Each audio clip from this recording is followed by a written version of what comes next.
OM series entitled Operations Management Career Opportunities. To start the program, we'll be having the national anthem followed by a prayer.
Glory to you, Almighty, for gathering us today.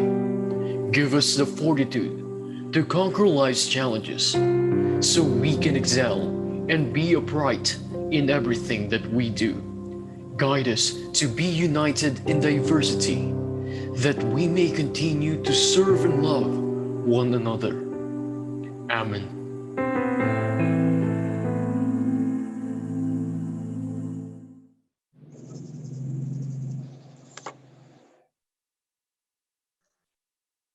And now, please welcome our host, Charmy Dokot. Hello to all of the students and guests who are present on this afternoon for the most awaited part of our Lakbay OM series, which is the Lakbay OM Operations Management Career Opportunities. I am super duper excited sa panibagong knowledge na matututunan natin regards to operations management. How about you guys? Are you all excited too? Well, if you are ready, please type the name of your university in the comment box down below for us to formally welcome you and to see kung sino ba yung mga makakasama natin in this fruitful webinar segment.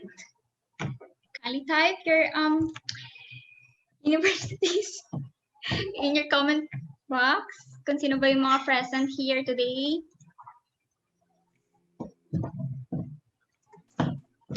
FEU Diliman, of course. Hello, FEU Diliman Tamaraos.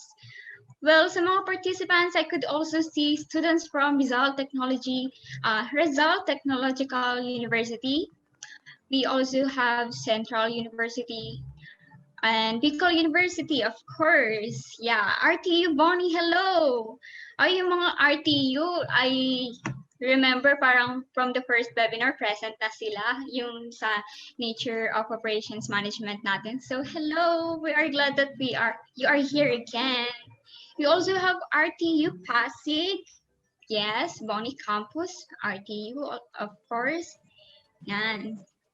So hello. Thank you to each and every one of you who showed eagerness to learn na talaga namang sumubaybay sa Lakbay OM series from Nature of Operations Management, Inventory Management Best Practices, and of course yung webinar natin today, which is yung Operations Management Career Opportunities. So I don't want to keep you waiting dahil alam kong excited na rin kayo for this discussion. To give you a gist about the topic that we will be learning today, let us all hear the OMSA's academic representative, Ms. Beata Lee.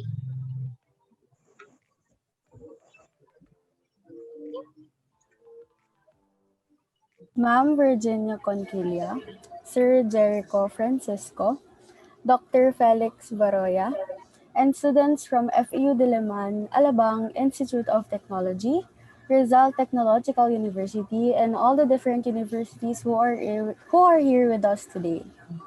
My name is Beatali, the academic representative of OMSA, and it's my privilege and pleasure on behalf of the Operations Management Students Association to welcome you all here today. We are delighted to have you with us to participate in the third webinar of Lakbay OM series, Operations Management Career Opportunities. The series of Lakbay OM aims to share thoughts and knowledge about operations management. And we are grateful to have our three proficient speakers today to share their knowledge and experiences of what career to take on to as an operations management major. I hope that these learnings today will be a great help on your track as you grow to be on what profession you like. For today's webinar, I will be leaving three guidelines. Number one is please change your nicknames here to your surname and university. Number two is we encourage you to comment down your questions later regarding the webinar's topic so our guest speaker will be able to answer it after their presentation. Number three is don't forget to fill out our evaluation form that we will be providing after the webinar. It will serve as your attendance for today and it will help us improve more of our upcoming webinars and events. And with that, I want to say once more on behalf of the Operations Management Students Association, welcome and I hope you have a wonderful day ahead. Thank you. Thank you, Ms. Lee, for the overview of our webinar today. And now, let us all welcome the two of our guest speakers for today. The first one would be the Vice President for Business Development in Hybrid Power Corporation. She is Ms. Virginia Conquilia. Of course, also we have the Director for Operations in Great Deals E-Commerce Corp, Mr. Jericho Martin Francisco. Good afternoon, ma'am and sir. How are you today? You may start your presentation now, ma'am. Hello.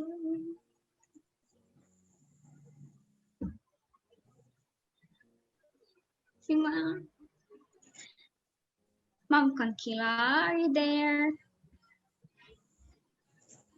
Hi. Hi. Wait for a while, ma'am. Miss Charmaine, wait for a Sure, while, ma'am. ha. Yes Ayusin po. ko lang yung slides ko. So, we are really excited, ma'am, for this today's webinar. Inabangan po talaga namin to since napaka-timely po talaga since soon enough Yes. mag-graduate na rin po kami. So parang 1 year left na lang. Yes. So napaka-relatable naman talaga yung topic na i-discuss natin today. Yes, I hope everybody will find this presentation interesting and informative. For So sure, let's ma'am. yes. Uh, I'm very grateful and thankful for giving me this opportunity to share my knowledge and experience in operation management. So I've been a professor in in FEU Diliman for 5 years. Almost of my subject are operation management, the major subject in operation management. So let me start with my presentation for today. Na nakikita na nyo? Yes, ma'am. Okay. So uh, good afternoon to everyone, and I will be presenting to you operation management career opportunities. So my topics are operation management overview, career opportunities, and lastly, the success story of our OM graduates. So let me walk through to you the operation management. Operation management is the field of business concerned with the administration of business practices to maximize efficiency within organization. It also involves planning, organizing, and overseeing the organization processes. So to balance revenues and costs and achieve the highest possible operating profit. So it is also an task of an OM or to ensure the organization successfully convert inputs such as materials, labor, technology into output in efficient manner. So, yun yung role ng isang OM. So, sabi nga nila, OM is a field of business that involve managing operation of business to ensure efficiency. So, and it means that the individual in charge of the department will be required to perform various strategic functions. And some of these are product design, forecasting, supply chain management, and delivery management. So, ito yung mga important na functions ng isang OM. So, in product design involves creating a product that will sold to end user. It involves generating new ideas or expanding on current idea in the process that will lead to production of new products. So the OM is responsible to ensure that the products sold to consumers met or their needs as well as match the current market trends. So dapat align yung iyong pagbibigay ng products or services sa with the current trends, market trends. So forecasting naman is involving marketing predictions of events that will occur in future based on past data. So one of the events that the operation manager is to predict in consumer demand. So siya ang nagpo-forecast ano yung magiging market in the future. So in supply chain management naman, it involves managing the production process from raw material to finished products. It controls everything from production, shipping, distribution, or delivery of the products.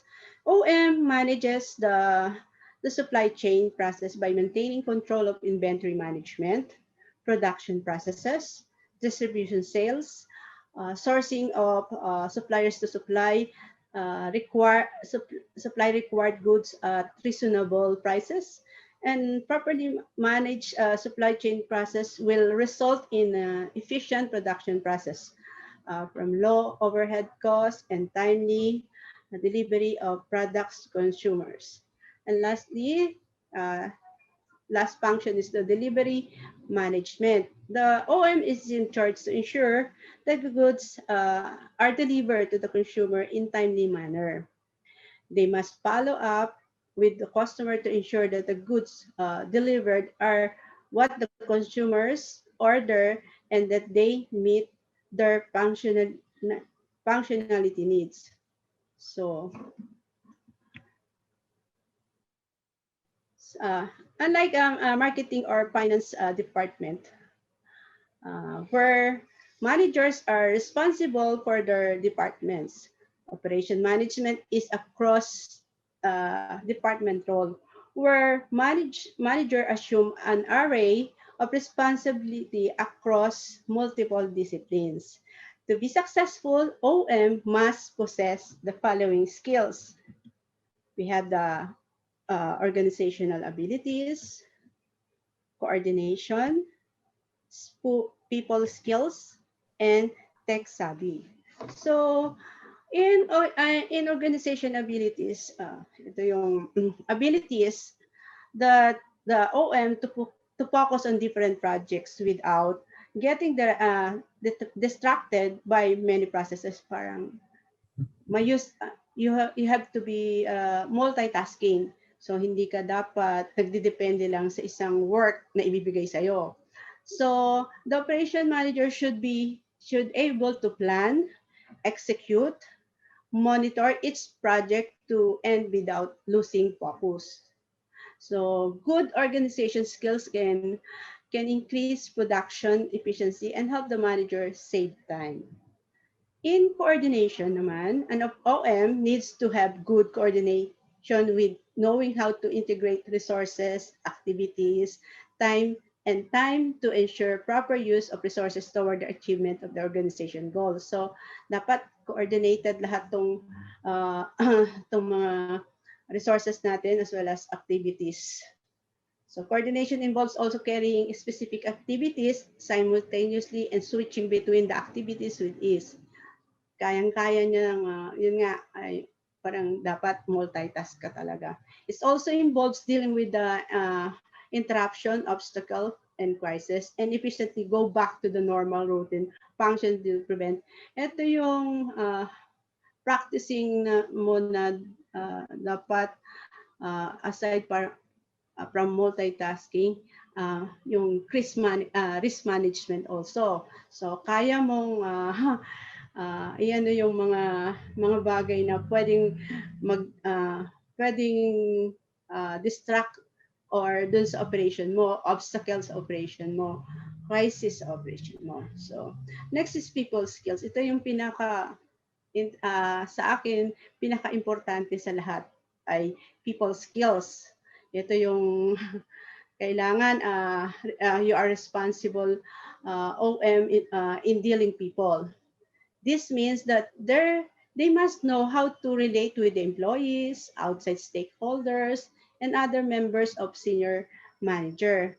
So an OM should know how to manage to the lines with the other colleagues by knowing how to communicate, listen, relate to them to the professional and personal level. So kaya mong so in this the manager should be able to resolve conflict. Ito yung naman you have the ability in conflict management. So or resolution. So yun yung dapat you have ability. So the next is tech savvy. In this age of rapidly advancing technologies, lalo na ngayong pandemic, masyado ng technical o highly technical ang mga puro digital na talaga. And OM needs to be affinity for technology in order to be in the position to design processes that are both efficient and tech compliant. Modern organizations are becoming increasingly tech dependent in order to gain a competitive advantage in the market.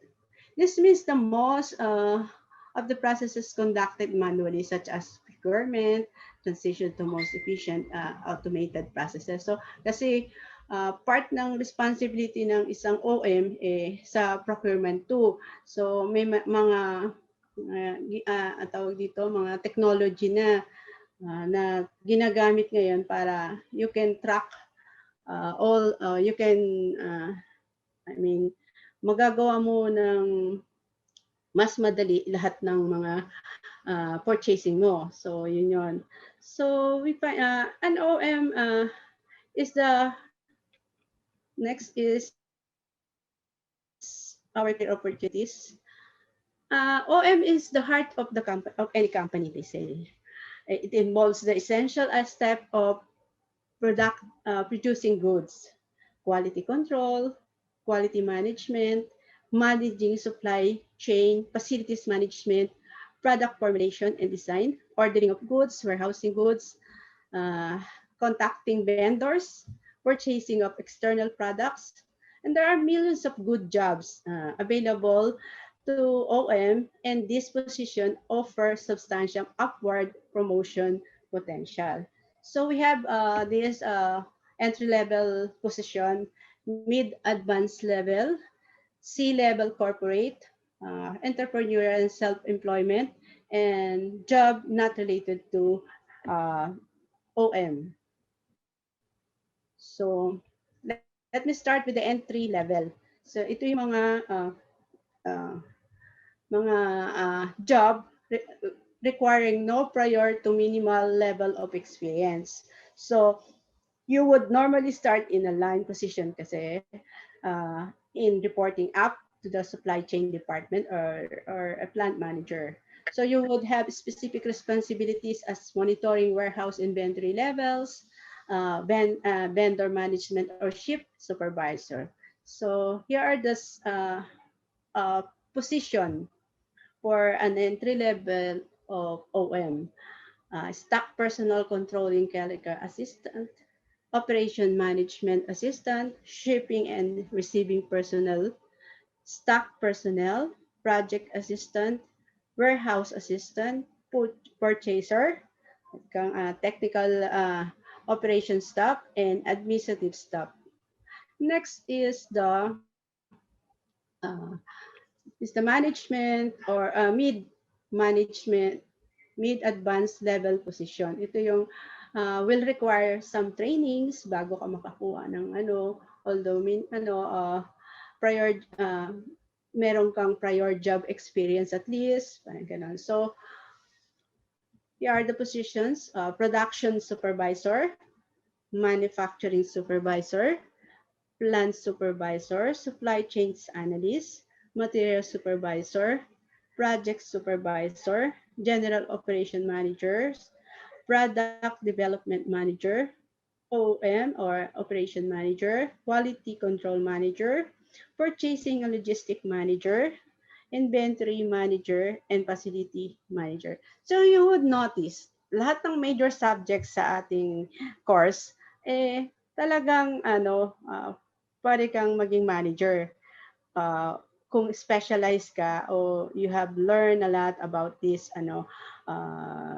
subject, katulad ng inventory management, kasi meron tayong inventory and control management, meron tayong facility management, meron tayong ano pa ba yung subject nyo, logistics,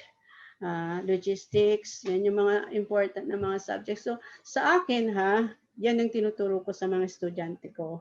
Kailangan i-career nyo rin yung study nyo to each major subject. Kasi yun yung magiging tawag dito, stock knowledge nyo paglabas nyo ng schools, ng universities.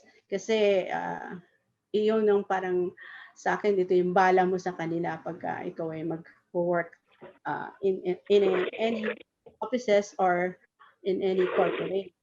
Kasi so we have also C-level corporate. Ito na yung mga top executive. Ito hindi ka nag-a-apply. The company hiring the company will look for a headhunters kung tinatawag natin. Headhunters is kasi it is different from our normal application to any position. Ito yung iba. May headhunters tayo dito. Headhunters are persons who identifies, approaches suitable candidates employed where else to fill business position. So nagkukuha ang mga company nitong headhunters, and they will pay them from 15 to 25% of candidates' total first annual income. So yun, parang siya yung ahente para dun sa unlike kung sa recruitment, iba yung recruiter, iba itong kasi purong high position na yung to. So ano ba yung mga high position natin? Ito yung COO at saka CEO. So ito yung Chief Operating Officer, itong bagay na bagay sa inyo. Usually, itong level na to, VP na ang level niya. So, parang siya ang next in line with the CEO. So, itong CFO is a member of our executive team. May alternatively call nga as Vice President of Operation. He is the second in command to the CEO.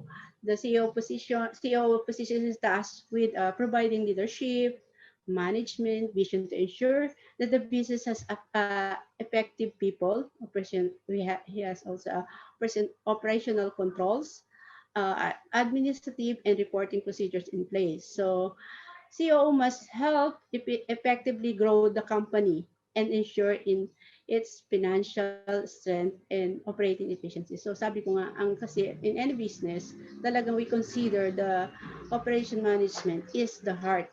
Kasi siya yung magbibigay ng magandang profits sa isang kumpanya.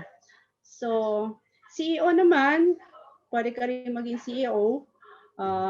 Ito yung pinaka-highest ranking executive in the company whose primary responsibility include making major corporate decisions, managing and overall operations and resources of a company. So acting as a main point of communication between the board and of directors and corporate operation and being the public face of the company. Minsan, ang hinahire talaga dito ay may mga significant achievement na in the world or in industry. So next is self-employed. Ito yung entrepreneurial o business owner. Kung pwede ka rin maging business owner, pwede ka rin business consultant. Yon. Pwede ka rin, the next is job not related to OM.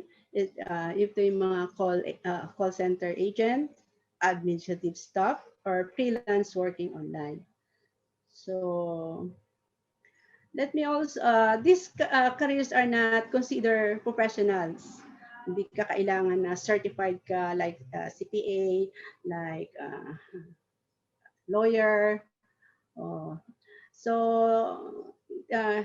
they do not require a specialized set of knowledge and skills, nor do they require a government certificate. So this an undergraduate degree in OM would strong preparation for the field. Not all entry-level positions require this degree. Pwedeng kahit na hindi naman ikaw OM, pero maganda ang OM. Later in my next slide para makita nyo talagang ang OM. So an MBA or Masters in Operation Management, right, is also very good preparation. Master degree will allow you to start in a higher level in management chain. This position requires excellent people skills, the ability to master processes and mechanical masters and intelligence. It is important to be familiar with the information technology. Like I said, kailangan kang tech savvy.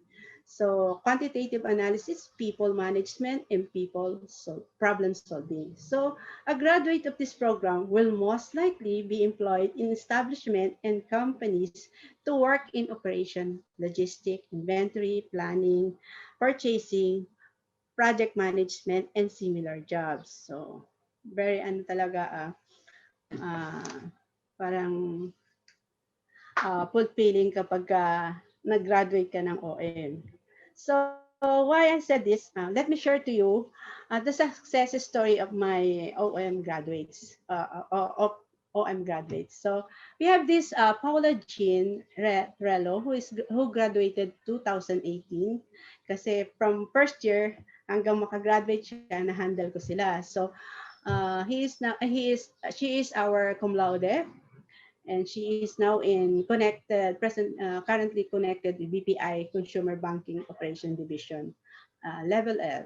So yun yung position niya. So he's working in the bank. While this si Miss Berna Alarco naman, working in Toyota as marketing, while this Clint Per graduated in 2020, a cum laude also, a BPO. He is working in a BPO and a freelance model and actor. This Mr. Yasser Agandapon, batch 2019, is now working in National Commission and Muslim Filipinos as admin assistant. And this Hunsai is now working in Black Rooster as manager and also marketing head.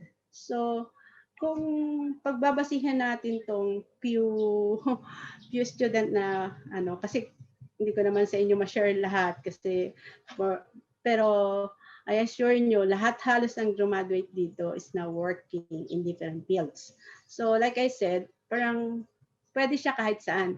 Yung isa sa bangko, yung isa sa bank, working bank, yung isa sa government, and the other is in sales. So kahit saan kayo, basta lang assure tayo na talagang inaral nyo yung inyong course. So, lastly, we have also this, our first magna cum laude in our course in OM, Mr. Jericho Francisco. He's now working in Great Deals e-commerce from a college intern to a director and part owner. So, hindi ko na masyadong kasi we are so grateful na siya ay na-invite natin uh, as a speaker to personally share to you ano yung success story niya as OM. Okay? Miss Charm, nandito na ba si Jericho? Miss Charm. Hello, ma'am. May we call for Sir Jericho? Is he here already? Yeah, I'm here. Hi, good afternoon. Hello, sir. Good afternoon. You may also start your presentation right away po. Okay. Teka, iano ko lang yung sa akin na end ko lang yung sharing ko.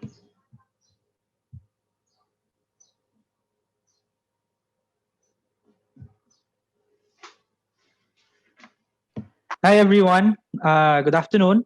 Again, I'm Jericho Francisco, no, and I'm quite surprised, no, that we have a lot of attendees today. And first of all, I'd like to thank the FU Diliman community, no, Miss Conquilia for inviting me. It's been a pleasure to meet multiple OMSA people, operations people all over the Philippines, and this is very nice to have. No, I'm not quite sure if the team was able to introduce me. But let me tell you about something about myself. Let me introduce myself. I'm Jericho Martin Francisco. I'm a graduate of FU Diliman Operations Management, year 2018.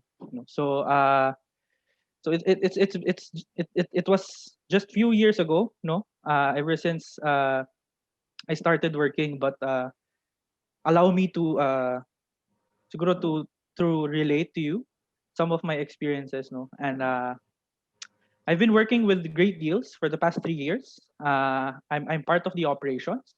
I'm heading now the fulfillment part. I'm director for operations, and we're responsible for fulfillment of orders of our major marketplaces or major partners such as Lazada, Shopee, and Zalora. Uh, I've been also I've also been an officer during my college days as academic representative for 2 straight years, and at the same time I was able to take up units in Asia, the Asia Business School, no, units about e-commerce, supply chain management, uh, and overall operations. So I'm fifth in the brood of 7 kids. Medyo marami kami, and we're quite competitive when it comes to not just studies but also professional life. So I have two sisters that's uh, now with FEU Diliman also, one majoring in accountancy and one in marketing management. So it's nice. Thank you very much again for having me. This is very refreshing to see very fresh students, from all over the Philippines. Okay, so I I I didn't prepare slides, mainly because I wanted this conversation to be a free flowing conversation, and I don't want everyone to be just focused on the slides that I'll be presenting. But basically, I would just want to align the possible opportunities that you guys know. Miss Conquilla, are these graduating students? I think third year. Yes, third year. Third year. Okay, so meron pa Some of silang them one are year, third year. or will they be I graduating? yes. It's different program from yours before. 3 years lang kayo, di ba? Ito Yeah. yata program ngayon 4 years na. Oh, okay. Okay, so 1 year, 1 year more. No, that's just Yes. close. That's it's also close now. So yun. So incoming fourth year. Okay, thank you, Jerome Season, from RTU. Thank you. Okay, so I think this is the best time really uh to immerse yourself to talks like this, mainly because you would have ample time to prepare yourself, your professional life, before you enter before you enter the professional world, or the corporate world, they would say. No, and I'm honored to share with you some points, no, that I've used personally when I started my career. No, siguro I'd like to start off with my own personal story, and I'd like to influence and inspire you of my story. So year 2018, graduating year, I took my internship here actually at Greek Deals E-commerce Corp.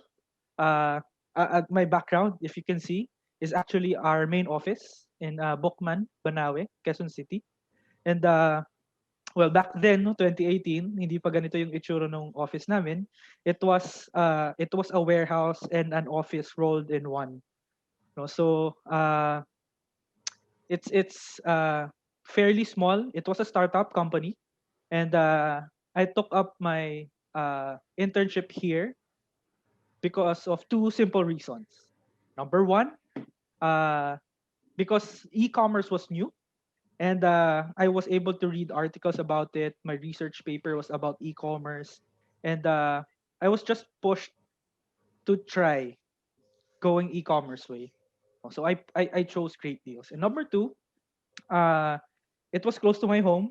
It was close to FEU, and in a way, the owner of the company has been very visionary, and I was able to follow his vision, no, before my internship. So I did my internship January of 2018 with Great Deals.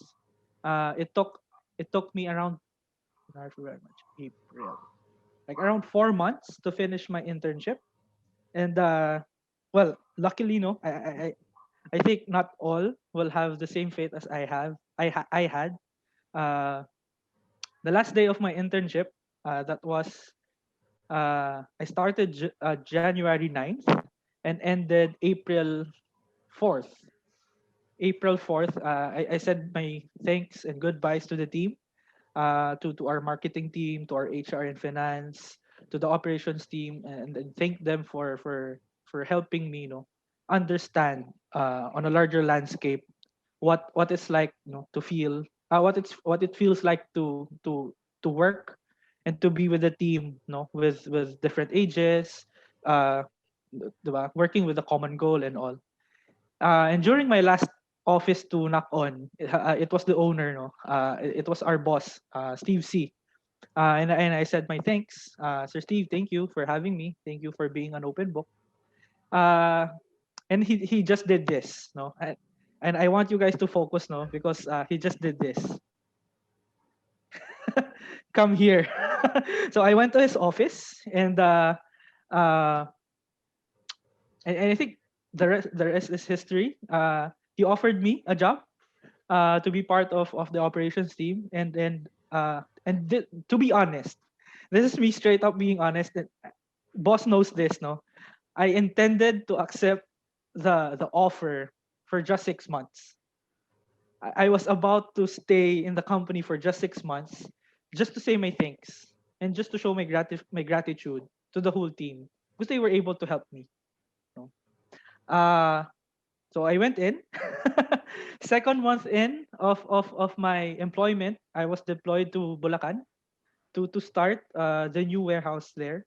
Here, actually, I'm in the warehouse, and yeah, I think the rest is history. I'm here, and I'm happily here for 3 years, ongoing. And there's just like what Miss Conquili has mentioned, I was honored, and I am blessed enough to be awarded stock options shares in the company, and basically I'm about to be, hopefully, no, but after everything a long partner with this company. No, that has been my journey. From grad. So basically, I started working pala April 16th. So April 4, pagtanggap sa akin, may school pa noon kasi May ang graduation ng FEU. So April 4th, the day after, I processed my government papers already. BIR, SSS, PhilHealth, Pag-ibig, uh, and it I might say it was a week full of agony for me. Kasi number one, there are questions in my mind na para saan ba to? Why will I need this? Para saan ba yung TIN? Di naman ako magpapay ng tax yet. Para saan ba yung SSS, Phil at Pag-ibig? Sobrang hassle magpila and all. So I did it, no? And on April 16th was my first formal day as an employed individual, no? Uh, and then I graduated May 5th. So sabi ko lang kay boss, boss, leave lang ako 5 days kasi I had to write my speech. Tapos, I was sick. Galing lang kami ng birthday sale. I don't know if you're familiar with Lazada's yearly birthday sale. And we just finished the birthday sale. Tapos may sakit ako kasi first campaign ko and my body was not prepared for it. Uh, so I rested 5 days. Sabi ko, boss, papahinga ako kasi I have to graduate.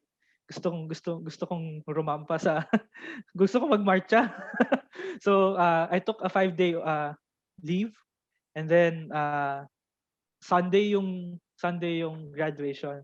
The Monday after pasok ulit, no? So I am proud for my parents, no, to graduate as magna cum laude and top of our class. Thank you, Lord. No, I was a bit short for summa cum laude, but one thing, no, that I want to share with you, what I've learned throughout my career, while I'm working for the past 3 more years, no, that I've been working. That and this is me, no, and there will be other opinions out there that are also valid, but this is my experience. You can be the best student out there, no, you can be the most smart, diba? You can be the most intelligent, pinakamataas na IQ na student out there, but it doesn't mean that you would always be the best, no. What the corporate life taught me is that even though you graduated with meron dito raise of hands, no? Can I get a raise of hands? Which of you is, or kahit like sign, which of you is running for Latin honors? Please. Let me know, please. Pwede ba? Meron ba? Meron ba? Mag-comment, mag-heart, mag-like. Meron ba? Please. Huwag kayo mahiya. Meron ba? Ayan, meron. Isa. Charmaine. Wow. Congratulations. Go for it. I'm reading, ha? Gabot, RTU. Wow. Congratulations. Meron pa ba? Running for summa cum laude, magna cum laude, summa cum laude. Are there? Wow, may nagpuso. Therese Prieto. Congratulations. Go for it, guys. Go for it. Make your parents proud. Shy type sila. Actually, one of my requests sana whenever I do my talks na online is to have open cameras, no? If you can open your camera, it would help me. It will make me less shy. Please, if okay. Pero if you're shy, it's okay. Especially the ones in Bicol, Mindanao, I think we have. Kasi this is very nice. Please open your cameras if hindi kayo shy. Okay lang 'yan. Magkakaedad lang tayo. It's okay. Let's have a free flowing conversation, please. Okay? uh you can open your cameras. Yeah. So yeah, going back to my point, it doesn't necessarily mean na it doesn't necessarily mean na if you're allowed, if you graduated top of your class, it doesn't necessarily mean na wala ka ng or if you didn't graduate, or if you didn't get allowed, if you didn't graduated with high honors or top of your class, it doesn't necessarily mean that you don't have the chance to perform anymore. No. What I've learned in my professional career is that for as long as, no, for as long as two things. For as long as number one, you're willing to learn and you are willing to make mistakes, you will live. And number two, for as long as you know your priorities and you will follow the set priorities you've set, you will be successful. These are two simple things, no? Na I think napakababaw. Sir, napakababaw naman 'yan. Okay, wag niyo na akong sir. You can call me Jericho. Jericho, napakababaw naman 'yan, no? But trust me, everyone, no? Kids, brothers and sisters, that in the corporate world, it's not always about who's being the smartest. Sometimes it's about who's working harder. Sometimes it's who's playing their cards better. And sometimes it's just and plain and simple, kung sino yung maagang pumapasok sa office. It doesn't necessarily mean that if you're the smartest in the room, that you're the greatest person out there. No, no. So for the ones that reacted, no, and message doon sa group chat that running for correct from Jerome season of RTU. You also have a if you also have a good attitude and discarte, it's really not about the grades. That's a good point. Well done, brother. No, it's not really about the grades, but okay, if you have the chance, no, to be a cum laude, a magna cum laude, or a summa cum laude, kids, brothers and sisters, please go for it. You know why? You're not doing it just for you, but you're also doing it for your professors, and you're also doing it for your parents, for your family, for your lola, lolo, tito, tita, ninong, ninang, at kung sino man yung ate, kuya, kung sino man yung nagpapaaral sa inyo. Because at the end of the day, no, yung pagtatapos nyo, at sabi nila, no, sorry, feeling ko ang tanda ko na when telling this to you, no, but yung ang pagtatapos ninyo is technically yung pagtatapos ng hirap ng nagsusupport sa inyo. Correct? No, so give it to them. They deserve it. Work hard for them. No, if running ka for Latin honors, go for it. No, because at the end of the day, if you are, diba, going up the stage, nakalagay doon na you're receiving an award. No, no. What I did, no, was this. I did this way back, and you can do this to your parents also. What I did was when I got the medal, sinabi sa akin ng dean, I took a bow, and then I can't remember if this is college or high school. What I did was I took a bow, I removed my medal, and I wore it to my parents. No, it is my simple way of gratitude of telling them na this is not really about me, no, and this is about whoever person who sacrificed for me to achieve this goal and for me to achieve this something, no. Kahit the best in sports, kahit na ambassador of goodwill, any award that you were able to get during your college years, cherish it, you know, and do it for your parents, do it for your loved one. Bonus na lang yung makakatanggap ka ng magandang offer from a good company because of your grades. It's a bonus. Because while you're working, while you're in the corporate world, they don't know and they won't ask you if you're loud or not. You're just a normal human being. Kumakain ka, di ba? Pumupupo ka. Sorry kung may kumakain, no? But, di ba? Nagkakamali ka, you will make mistakes. Because you're a simple human being. No? Even though you're the smartest, no? Even though you're the smartest or even not, you're not the smartest. You will always have chances. Okay?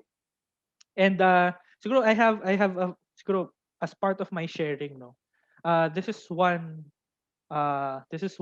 important sharing that I was able to share with my FU Diliman people back when I was in college. I can remember this was my first speech when I accepted the highest Dean's Lister Award. Uh, it was my Be Brave secret. Be Brave secret. BRAVE. Tapang. Yung mga taga Bicol tsaka mga taga Mindanao. I know you guys are different breed. So the braveness in you, this is it, no? Yung sa mga taga-RTU, alam ko, 'di ba, yung sobrang ano, sobrang ganun yung feeling nyo, no? It's my Be Brave secret, no?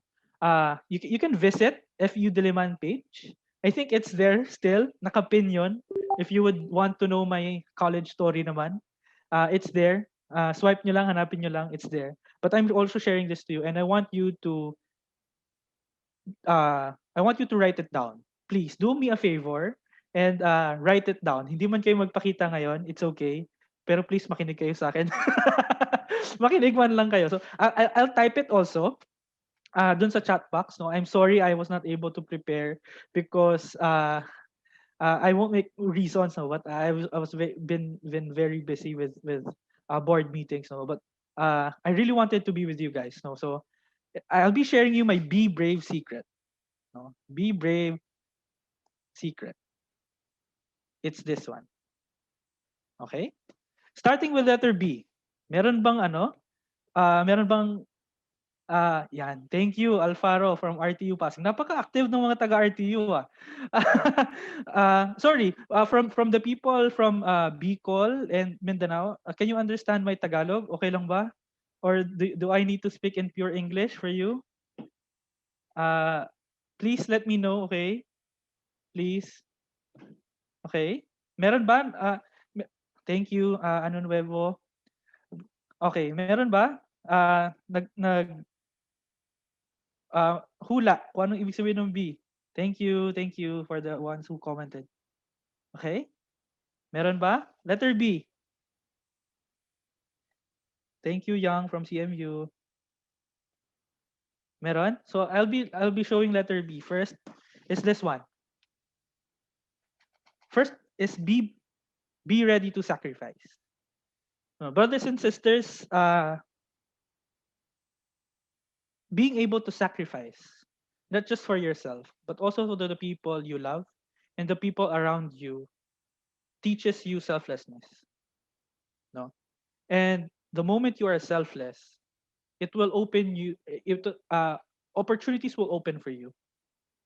Given that the world will see how sacrificial you are, and the world will see that you are worth the chance. No, the world, I mean the people around you, companies that sees your potential, so on and so forth.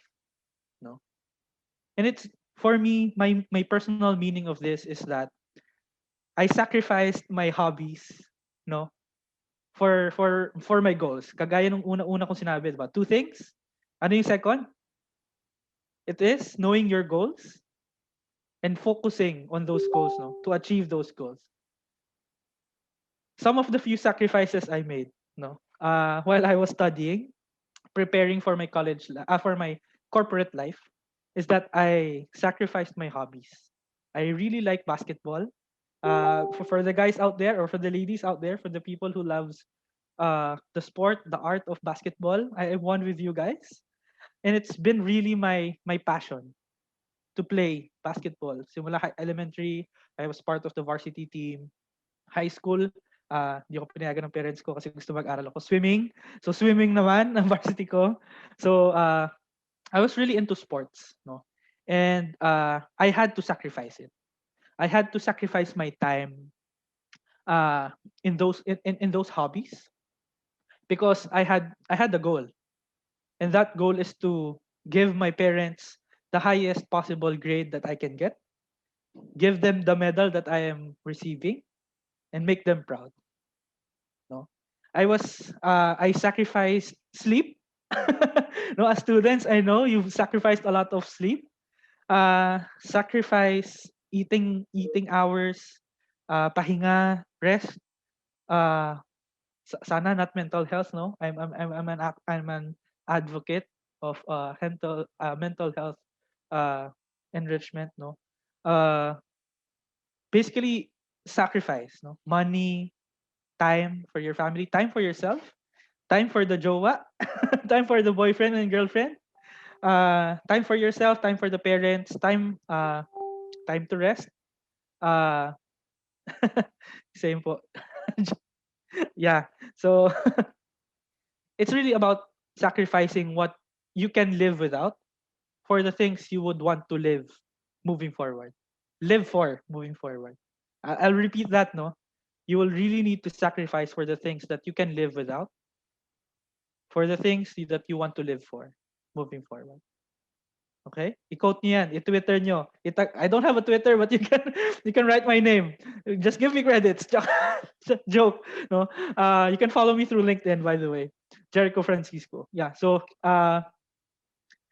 that number one, it's really about sacrificing. And once you are able to sacrifice, once you are able to uh, set your expectation at a certain level, wherein okay lang sa akin kahit di ako makapag-basketball, or it's just okay for me not to cook muna for myself, for my loved ones, kasi I have a goal, and my goal is to finish studies at the peak para makahanap akong trabaho, makapag-business ako, 'di ba? Set your goal straight and go directly to it. Yeah. Alright? Para namang patay ako kapag 2021. Pangalan ko na lang, okay? Alright. So, are we okay? Meron bang questions for our first point? I'll go to letter R. Okay na ba? Please type. Meron ba? Please? O, sa dulo na lang. Okay. Oh, for next is letter R. I'll type it down, please. Please look at it. It's letter R. It's to remove all doubts and fears. Okay? Ladies and gentlemen, young ladies and gentlemen, after you were able to sacrifice things, no? Nagsakripisyo ka na eh, 'di ba? But next is to remove, no, the doubts in your mind and the fears of your heart, no? Hindi po ako magpapare, young brothers and sisters. This is just me being true, no, to my experiences and to what I think every individual should start doing. Nag-sacrifice ka na eh, 'di ba? You were able to sacrifice time off for yourself, of your hobbies, family, girlfriend and boyfriend, lolo, lola, ate, kuya, no, hobbies, no, pahinga, no, you were able to sacrifice rest. Tapos matatakot ka, 'di ba? Young ladies and gentlemen, letter R, my second next important point is to remove all doubts and fears. Remove all doubts in your mind and fears of the heart. You know why? It is because if you were able to learn the art of sacrificing, feeling mo wala nang mawawala sa'yo. Na-sacrifice mo na eh. You were able to accept that you can live without it for the things that you want to live for moving forward. Diba? So, ba't ka ba matatakot? What am I to lose? I am everything to gain. Diba? So, you should be removing all doubts and fears. I know, and I was one of you before, na nagda-doubt sa sarili, especially if di naman ako loud eh. Wala naman akong talent eh. Hindi ako masyadong magaling mag-English. Hindi ako magaling magsulat. Ang pangit ng sulat ko. And there are a lot of doubts out there that you can think of definitely to put yourself down. But at the end of the day, after realizing that you were able to sacrifice yourself, di ba? You should not regret, kagaya ng sinabi ni Charmy from OMSA, di ba? What is to regret? Knowing that you did your best. Knowing that you sacrificed a lot of things for you to reach that goal.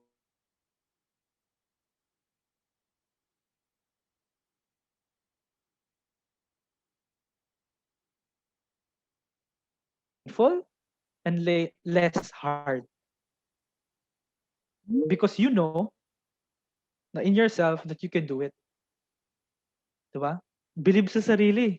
Tiwala sa laman. Diba? Ang sinabi ko noon before when I was in college, you should be your number one fan. You should be your own number one fan. You know why? Because in your career, in your professional career, lalo na kapag mataas na posisyon ka na, soon, no? Hopefully, for everyone, wala nang tatapik sa'yo at sabihin, good job ha? No, you will be yourself. No, patting yourself at the back and telling yourself, Jericho, or your name, Felipe, Belen, Hamulin, all the names I'm seeing here. Good job. Pat on the back. It is because you know that you sacrificed enough and you did not fear. You removed all the doubts and fears in your heart. You did good. Diba? Correct. Diba? The best support system is yourself. Diba? So I think I was able to explain letter R enough. Again, B is to sacrifice the things that you can't live without for the things that you want to live for moving forward. Number one, please write that down. Sorry, wala akong, wala akong slides. Number two is to remove all the doubts in your mind and fears of the heart. Okay? Meron bang comments? I'll be going now to letter A. Hmm? Meron ba? Meron ba? Comments? Wala? Okay? I'll show letter A. Comment, please. Letter A is accepting your mistakes and shortcomings. No. As students, there are exams. There are summative tests. There are defenses for research. There are theses, quizzes, homework, seat work, cheat work, whatever you call it. There are things in life, and it will happen that you will make mistakes. You will fall short of your goals, but it doesn't necessarily mean that it's the end. You can always try again. For as long as you're alive, you have a chance. Diba? So letter A, coming back from, I'll relate it to the first and second point. After you able to sacrifice things, and after you removed all doubts and fears, are you a perfect person already? Everyone? Anyone? Are you a perfect person already? If you're able to sacrifice things and if you remove all the doubts and fears in your heart, are you a perfect person already? Comment please. I want to hear your thoughts. Please. Ang dami nyo oh. Mag-100 tayo rito. Please comment naman. Please. Yeah, yan. May dalawa na. Tafala from RTU Bonnie. Thank you. Paul. Yeah. No. Diba? No. Yang, CMU. Thank you. Same people, I think, from kanina. Diba? So, no. Diba? No. It doesn't necessarily mean that if you are able to sacrifice things and if you remove no the fears and doubts in your heart, eh, perfect ka na. Definitely no. Thank you, no, Rakal, Labao, for answering no. You're correct. 100%, 110% correct. No? And no one, no, even after many sacrifices and even after many times trying to remove all doubts and fears. If you're going to ask me if I went into this meeting scared, yes, because I didn't know what to expect. But I'm here talking in front of you. Kala nyo, di ako kinakabahan, no? Galing ko magtago, di ba? Parang feelings lang yan sa jowa. Char. Okay. So, you're a human being. We create mistakes, and we fall short of expectation. And what is important is that you know yourself, no? Because you were able to sacrifice enough. Kilala mo na yung sarili mo. And you know what you can live without and what you can't. You can live without and what you can't live without. No? Diba? So, uh, since you know yourself more than you usually do, and wala na yung fears kasi you were able to accept who you are and what you can do, what are your strengths and weaknesses, diba? It enables you to know yourself better. And by that, if you know that you are short of something, for example, going into this meeting, I know I'm short of a slide presentation. Alam ko wala po akong ipipresent sa inyo.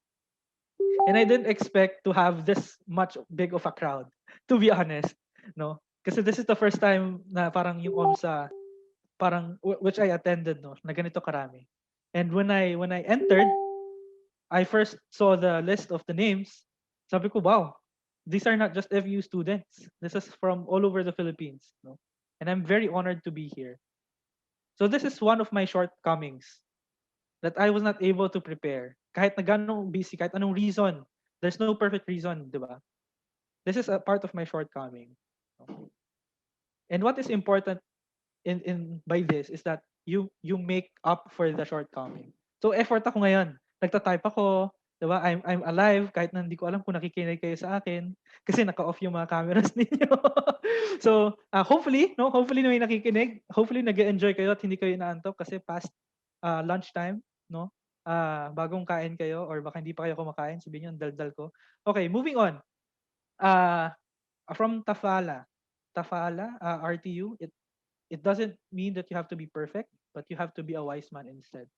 Very much true, brother. Correct. Oh, sorry. I don't know if you're sorry. Very much true. Thank you. Thank you for that one. All right. So yeah, you really have to accept who you are and what you can do and what you cannot do yet. No, and you should be able to understand that your limits and the limits being set upon you. No, yung limits mo for yourself, you can always push it. Push the boundaries. No? You've sacrificed enough.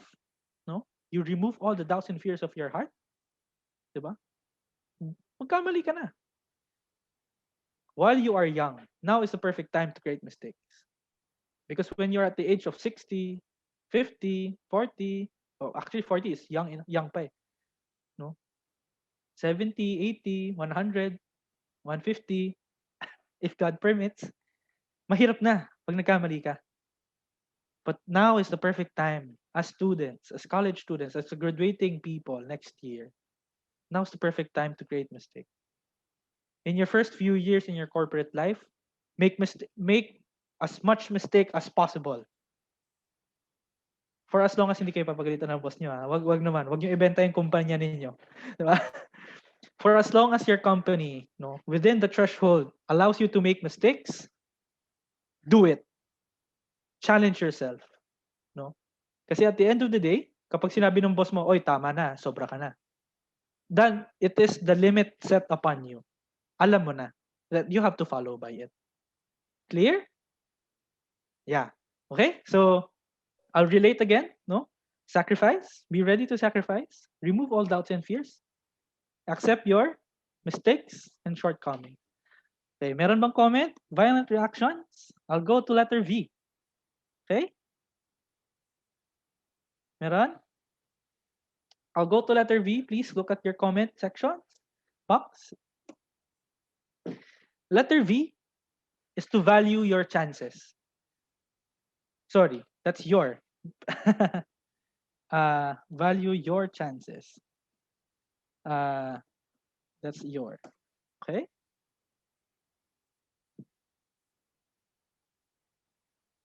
You should value your chances. No. Please pay attention to the word your chances. Doon sa your. I'm a strong believer that the world isn't made fair. Meron ba? Meron pa bang ibang naniniwala sa akin? No? That the world or the things in this world isn't made fair. As equal as it can be. Walang 50-50. Diba? Walang kung anong meron ka, meron ako. May kotse ka, may kotse ako. Walang ganun. May 1,000,000 ka, may 1,000,000 ako. Diba? Diba?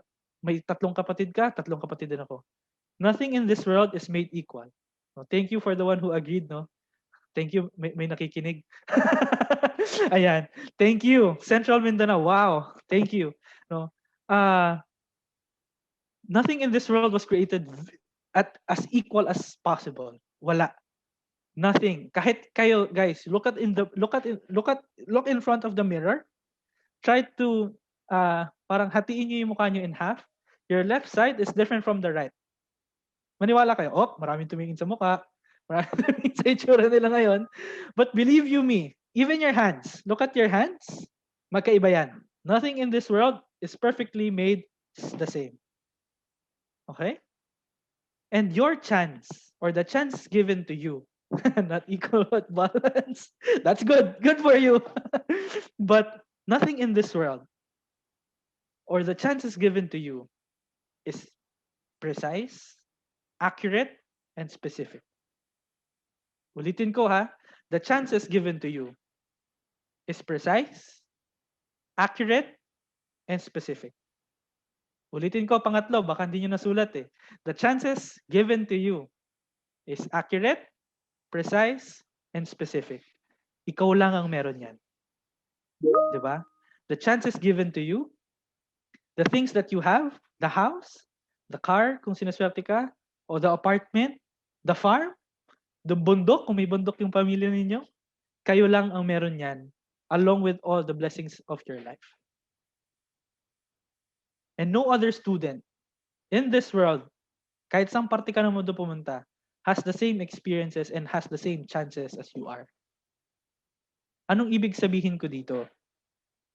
Correct, no? From Jerome Season, you don't need to compare yourself. You just have to focus on yourself. That's true. And moving on that point, no? Knowing that you have own sets of opportunities, own sets of blessings, and own sets of hardships. Nasa sayo na kung paano mo yun i-value. No? And as students, as young students and young professionals soon, you should, sorry, nagbibinuta, do re mi, sorry.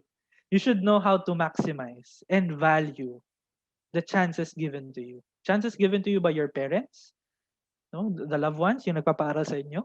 The chances given by your professors, by your seatmate, no? Pinapaaral ka, pinapakopya ka, by your cheatmates. Value the chances given to you.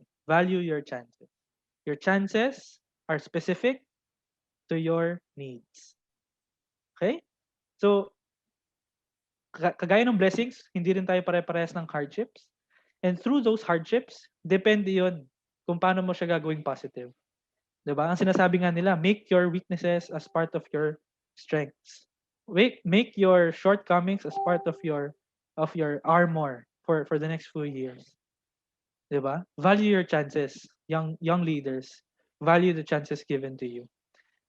The fact that you are in this career orientation or Zoom meeting, this is an opportunity given to you for you to be able to grasp something and to use it for your own personal career. And I'm just an instrument, no? Don't think as if I know everything. Brothers and sisters, I too still learn from other people. Natututo ko sa guard, natututo ko sa maintenance namin, natututo ko sa picker, packer, natututo ko sa delivery person namin sa logistics, to our boss, to anyone. Because these are the chances given to me. The chance for me to learn, the chance for me to understand better things, and the chance given to me, no, to enrich myself of the experiences of other people, to learn from them, is only given to me. And same goes with you. If you encounter different professionals in your life, if you encounter different people in your life, diba? Opportunities come to those who realize it. Correct. Perfect. You will only able to appreciate things that you have or things that you don't have until you realize it. Until you realize na meron ka, until you realize na ay wala pala ako, no. For example, how to appreciate ng mga bagay na meron ka when it comes to chances. You are enrolled in a university, in a school. That is a chance given to you and not to any other people outside. For the homeless people, for the indigent ones na hindi nakakapag-aral, they don't have the same chances as you. At kung sinasayang mo yung chance given to you, brother, sister, mahiya ka naman. Sayang ang pag-aaral. Diba? You have to appreciate what you have right now. Sir, ang gusto ko Ateneo eh. Ang gusto ko Lasal. The Ateneo. Gusto ko Lasal. Gusto ko UST. Gusto ko UP. Gusto ko FEU. Gusto ko RTU. Gusto ko CMU. Mga ganun. Gusto ko ganito. Gusto ko ganito. Kagaya ng sinabi ko kanina, life is not equally made the same. And those people in Ateneo, those people in LaSalle, those people in UST, those people in the different Harvard University has a different sets of opportunities as you.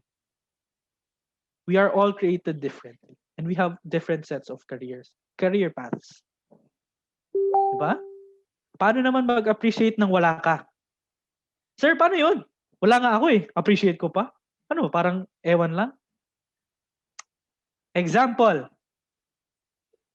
you are here now, ibig sabihin you are well and you are not sick. Sana, no? All of the 100 attendees here are okay. And mental health, you are okay. God bless you all. No? It is something that you don't have, but you have to appreciate. You are not sick. Hence, you are here, and you have to appreciate that. But because again, not everyone, same as you, is not sick. Hundreds of thousands of Filipinos have COVID-19. And they are now appreciating life. And they are now valuing life. No? Because there is a clear chance of it being taken away from them. So appreciate what you don't have and you have to value what you have and value what you don't have.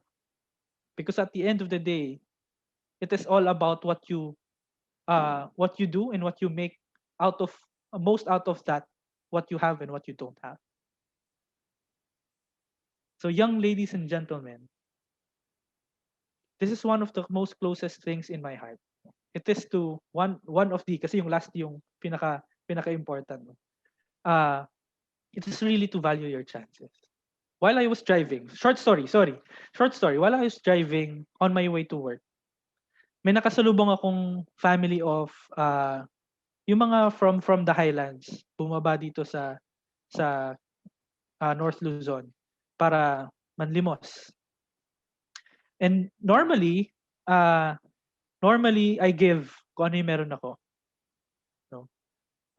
So may yung una binigyan ko 20, may bata binigyan ko 20, tapos yung may nanay kargang bata binigyan ko 20. Yun yung cash ko. Sabihin nila si Sir 60 pesos. Yes. Pang vulcanize ko lang sana yan kung sakali. Emergency money. Everything is online. Okay, sorry.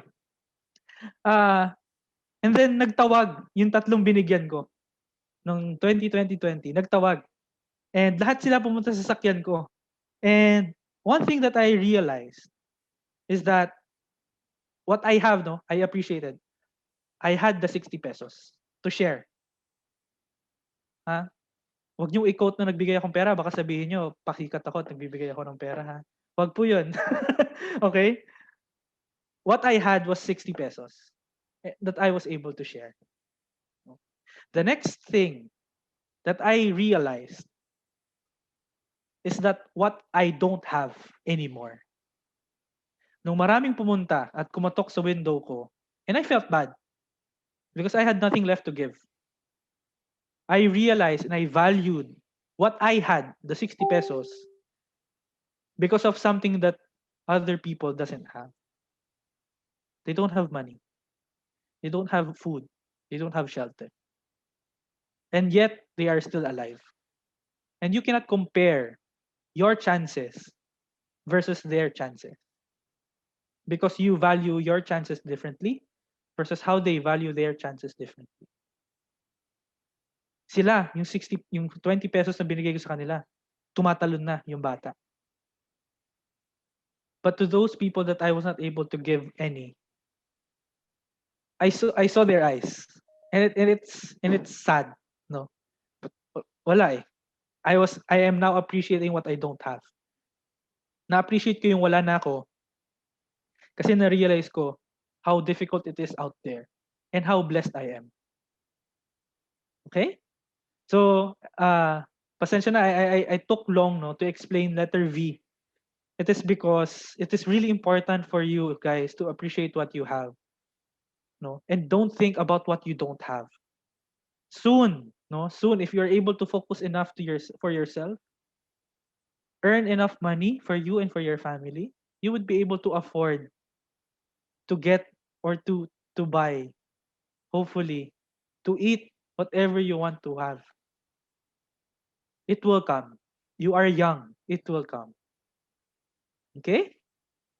Meron dito, we need to value all the people around us. I agree very much, 110%. You have to appreciate all things. You have to appreciate what you have and what you don't have.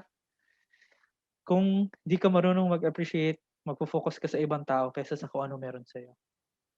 Young ladies and gentlemen, these testimonies of yours make me proud, no? And it gives me the feeling of there is still hope out there. Na itong new breed of talents natin ngayon is very different, no? From the ones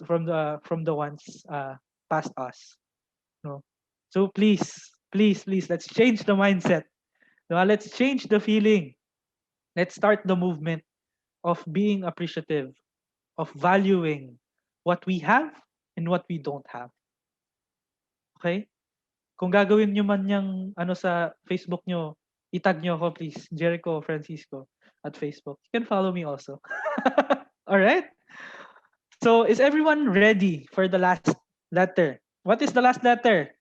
BRAV. What's the last letter? Please. Kung may nakikinig pa po, utang na loob. E. Yeah. Okay? Okay. If everyone's ready, I'll be from Bicol. Thank you. It is this. I'll give you a 5-second. I'll give you 5 seconds, no, to read and to see the second word in that sentence or in that phrase. It is the same word as kanina, and it is very important to the last. It is very important in terms of relation to the last word. It is because, and this is the closest to my heart, and I do this still up to this day, up to this moment, and I am enjoying it right now. I'm enjoying this conversation right now. This is because it is my own process. Ladies and gentlemen, you have your own sets of chances to value. You have your own sets of sacrifices to do. You have your own sets of doubts and fears. And you have your own sets of mistakes and shortcomings. Those three are negative. Diba? Ay, sorry, four. Diba? Sorry, three nga lang kasi yung chances positive naman. Sacrifice, diba? Masakit yon. Magkamali ka, sakit yon. Diba? What you don't have, masakit yon. But this one, the last point of my presentation, well, sharing is something positive. No? And I cannot contain my excitement to share with you the reason why I place this last. No? It is about enjoying your own process. Ladies and gentlemen, as I've said a while ago, there is nothing created in this world equally and as fair, 100% fair as possible. And that includes our processes. A little story about myself. This is my process. I started my elementary career. Elementary days, not career. Ay, may nagbukas ng isang camera. Thank you, Jerome from RTU. Thank you, brother. Mas kampante ako ngayon mag-present. Nung elementary ako, I'm a karate, I'm part of the Philippine team of karate before when I was in grade 1, grade 2. I was the youngest ever to represent the Philippines in karate do in different competitions, no? Pero ngayon hindi na ako pwede, mataba na po ako. So, malakas yung loob ko nung elementary ako, nakikipagsapakan ako. Ang grade ko 74, 77, pinakmataas na yung 84 PE. I was not at all paying attention to my teachers. I was a bully. No, that was my elementary life. Sinusundo to the point na sinusundo ako ng parents ko 3 times a week. 5 araw lang po ang pasok ng elementary. 3 times a week, sinusundo ako ng parents ko.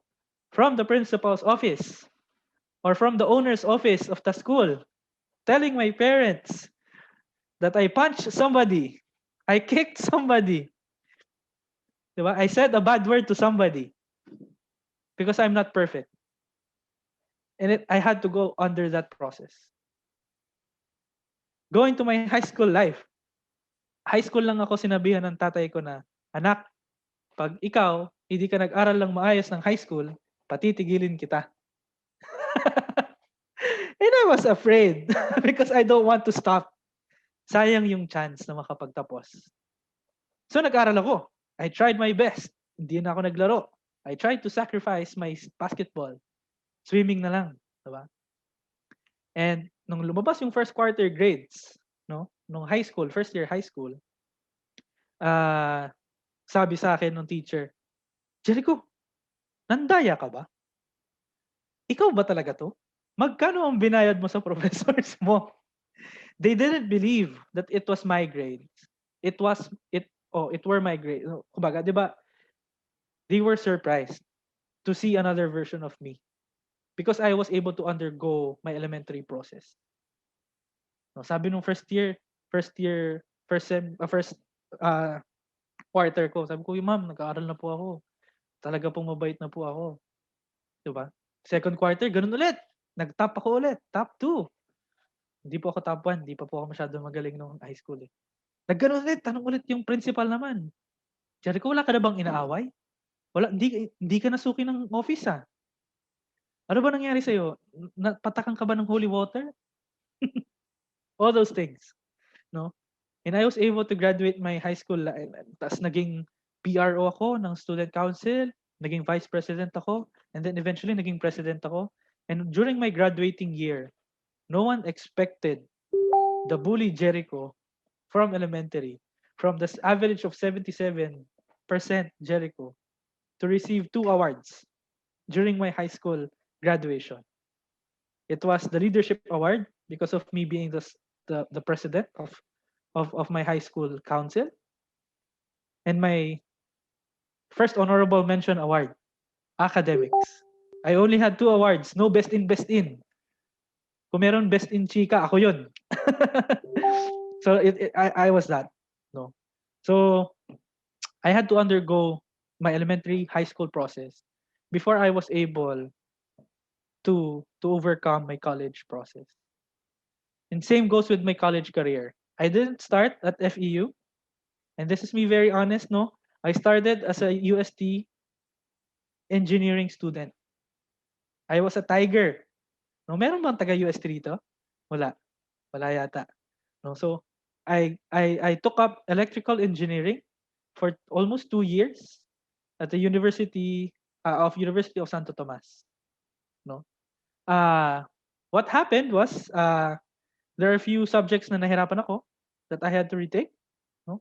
And during my final semester, I got pneumonia plus amoebiasis all in 2 weeks time. Sabay. So I didn't know what's happening in my body. I didn't know if kaya ko pa mag-commute. Okay lang po 'yan. Okay lang po tayo. Yeah. So what the doctor advised is to me is for me to stop muna for 6 months. Stop school for my body to rest and recuperate. And if you know engineering, if tumigil ka ng 6 months, 1 year kang delayed. And I don't want to be delayed. Nakakahiya eh. So what the doctor advised was, okay, lipat kang school. Lipat ka sa puno, yung malapit sa bahay ninyo. And just so happened that FU Diliman was very close to my home. No? At mapuno, sobrang puno. If you're able to see our campus, ang sarap tumambay doon kahit alas 12 ng tanghali. Diba? So, may soccer field kami, ang sarap doon. Okay? So parang, so I had to go there. And first 2 weeks of my stay at FEU, and this is me very honest, no? Miss Kongkila, professor kita nun, huwag ka mag-alala, nag-enjoy ako sa iyo nun. Marketing 101, I can remember. Ayaw kong pumasok sa school. Because for me, I'm a failure. Na hindi ko natapos yung dream ko to be an engineer. Kasi my father is an engineer. Hindi ko siya nasundan because nagkasakit ako. For me, I was a failure. I had to give up my dreams. And for the first 2 weeks of my FEU career, FEU life in Diliman, I was not happy. I was not wearing my uniform. I only wore my ID while I was inside the campus. Paglabas ko, I take it off because I don't want to see it. I'm not wearing my uniform. But on my third week, it was foundation day. It was only then I realized what I have and what I don't have. It was only then I was able to sacrifice my dream for a better dream, which is operations management. And technically, it's somewhat related to engineering. Why? Because in operation, for example, industrial engineering. Industrial engineering kasi is the perfect comparison to OMSA, operations management, industrial engineering. You know why? In industrial engineering, tinuturo sa inyo how to do civil, mechanical, plumbing, electrical, and all other kinds of engineering subjects. Meron sa industrial engineering. Kasi it's more of planning. Same goes with operations management. Meron kang finance, meron kang marketing, meron kang accounting, may IT pa nga. Pinag-edit tayo. Si Sir Agiba yung professor ko noon, napakagaling. Diba? So, it's similar to that. No? Operations management. So, it is only on my third week during the foundation day where I realized what I have and what I don't have. It was when I was able to learn how to sacrifice the things that I need to sacrifice. And accepted that I have to go here for myself, no? And then ang plano ko noon was 6 months lang. So ang plano ko noon 2 semesters lang sa FEU, balik na ako sa UST. But God said otherwise. My process that I am enjoying right now said otherwise. Ang sabi ng proseso na inilaan ng Panginoon para sa akin, Jericho, you'll have to stay at FEU. Sa TriSem, because FEU is a TriSem school, I had no time. I had no time to think that I need to transfer. Kasi 2 linggo lang yung pahinga namin. So I had no time. I had no time thinking about transferring. I had no time to process my papers. I finished, and little that I know, I'm about to graduate in OM. At sabi ko, okay, sige, tapusin ko na lang, mabilis na lang naman, tapos balik na lang akong engineering. But then again, the process intended for me, the process intended for my life said otherwise. And brothers and sisters, right now I'm in front of you, a living proof that you have to enjoy the process given to you as early as your elementary days, as early as your high school days, as early as your college days. Kung naalala nyo pa yung pagiging kinder nyo, why not? Diba? It is because nothing in this world has the same process as you. No one in this world has the same process as you. And you have to enjoy it. Because you cannot go back. Pwede ka bang maglaro ulit ng 10-20 sa kalsada ngayon? Pwede ka ba ulit sumagot ng 1+1 sa math sa elementary? Pwede ka bang sumagot na lang ngayon ng algebra ng high school? At pwede ka na lang bang defend ng thesis na lang every time or mag-present sa kartolina in college? No. Because life is a process. And you have to progress in that process. Life is a process and you have to progress in that process.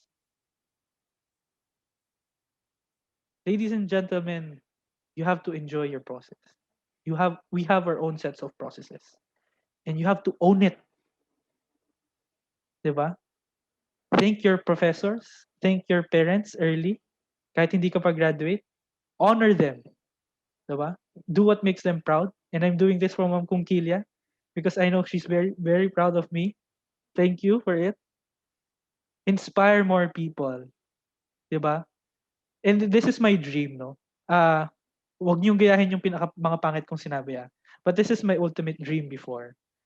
It is for me to be able to engage in speaking engagements like this and at the same time inspire people and basically inspire them to be something like me. Not directly me, kasi I have my own process, you have your own process.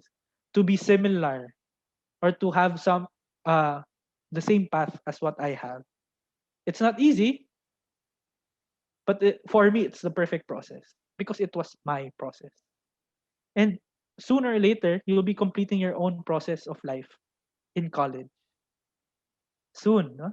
So for the last year of your career in your of your life in college, you have to enjoy it. Make friends, diba? Ask that girl out, ask that man out. Hindi na po uso ngayon na babae ang nililigawan. Kung mahina yung lalaki, so, diba? Text mo na. Chat mo na ngayon. If you're looking for a chat, if you're looking for a sign, this is your sign. Chat mo na si crush. Diba? Enjoy your process while it's there. Because once it's taken away from you and you never had the chance to enjoy it, you cannot go back. And time will never permit you to go back. Right? So, ladies and gentlemen, that is my be brave secret. It is really to R B, sorry, is being ready. Be ready to sacrifice. Letter R is to remove all doubts and fears. Remove all the doubts of your mind and the hearts of and the fears of your heart. Is to accept your mistakes and shortcomings because life is unfair. Diba? You will make mistakes. You will create shortcomings. You will fall short, but it doesn't necessarily mean that you cannot always go back. You have to value your chances because we don't have equal chances in this world. Value the chances that you have and yet value the chances that what you don't have. And lastly, which is the most important thing, while you were able to do all the things, no, all the four things, you really have to do the fifth best. It is really to enjoy your process. Because, ladies and gentlemen, brothers and sisters, young leaders of this generation, if you are able to enjoy the process that was given to you by this world, you can be the best person that you can be. You can be the best student that you can be. You can be the most professional person that you can be. And sooner or later, hindi nyo man na-realize and hindi nyo man nararamdaman that you will be able to influence and inspire other people through your process. No? So hopefully I was able to inspire you. I'm just if you're interested, no, in our company kung saan ko natutunan lahat ng pinag-uusasabi ko, please uh uh I've pasted our website. It's www.greatloscorp.com for career opportunities. Diyan namin sinesend lahat ng openings namin. In Facebook, that's www.facebook.com slash careers at great deals. And for our page, no, this is where we announce. This is where we post things that we do in this company. Just yesterday, we had an ML tournament in our work. No, ang nanalo is operation, so I'm very much proud. This is our FP page. Please do visit. And sayang no, I was not able. Miss Kongkila, do I have enough time or wala na po? Hello. Meron pa? Okay pa po? Naka-mute po yata kayo. Okay pa? Miss Sorry. Charmaine, Okay, sorry. Very quick na lang, no.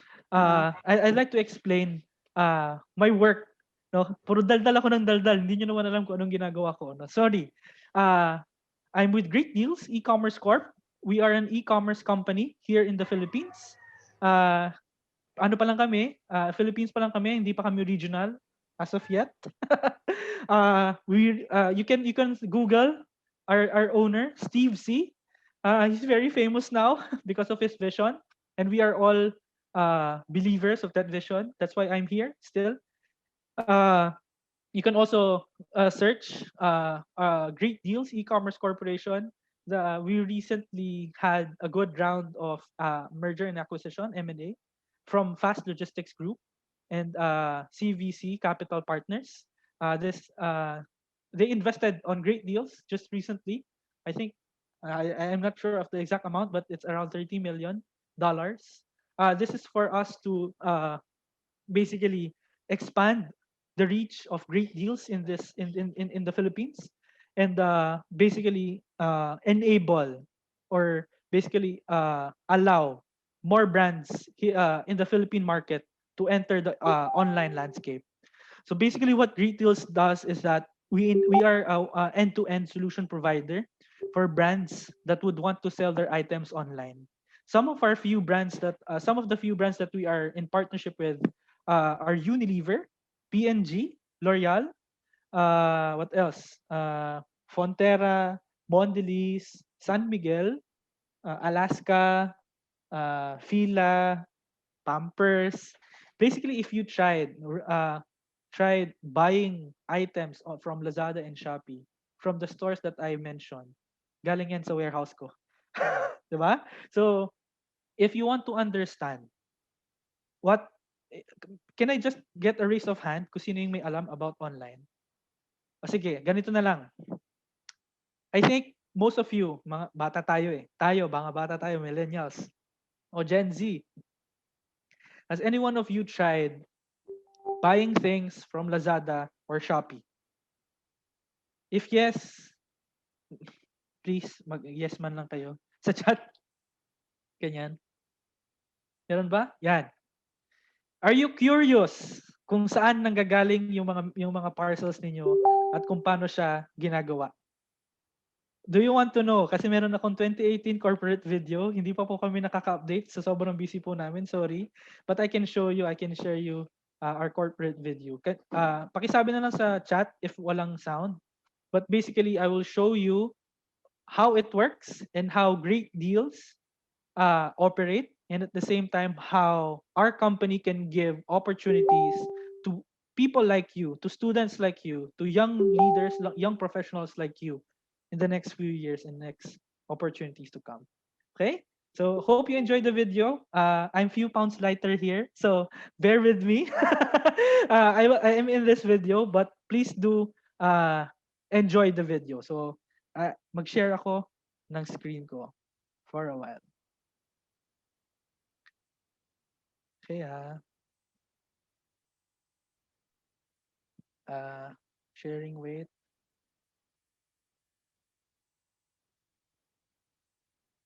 Can you see my screen now? Not yet.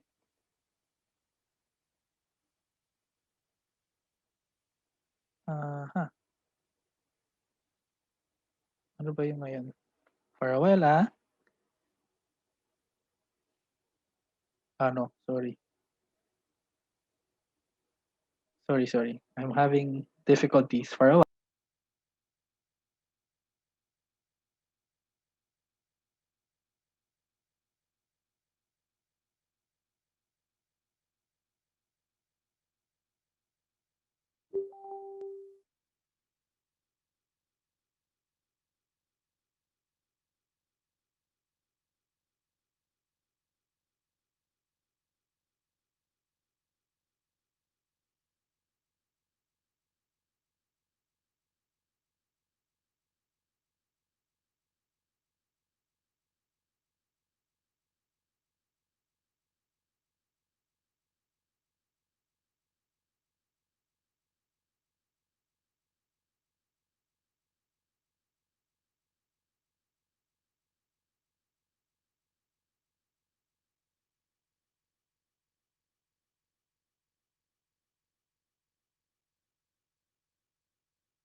Can you see my screen now? The video? Yes, sir.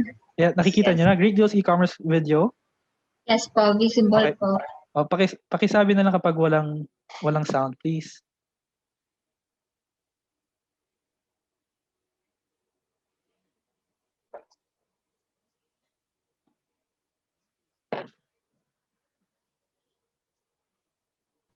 Wala pang sound, Jericho. Wala. Okay. Yes. For a while po. Sorry.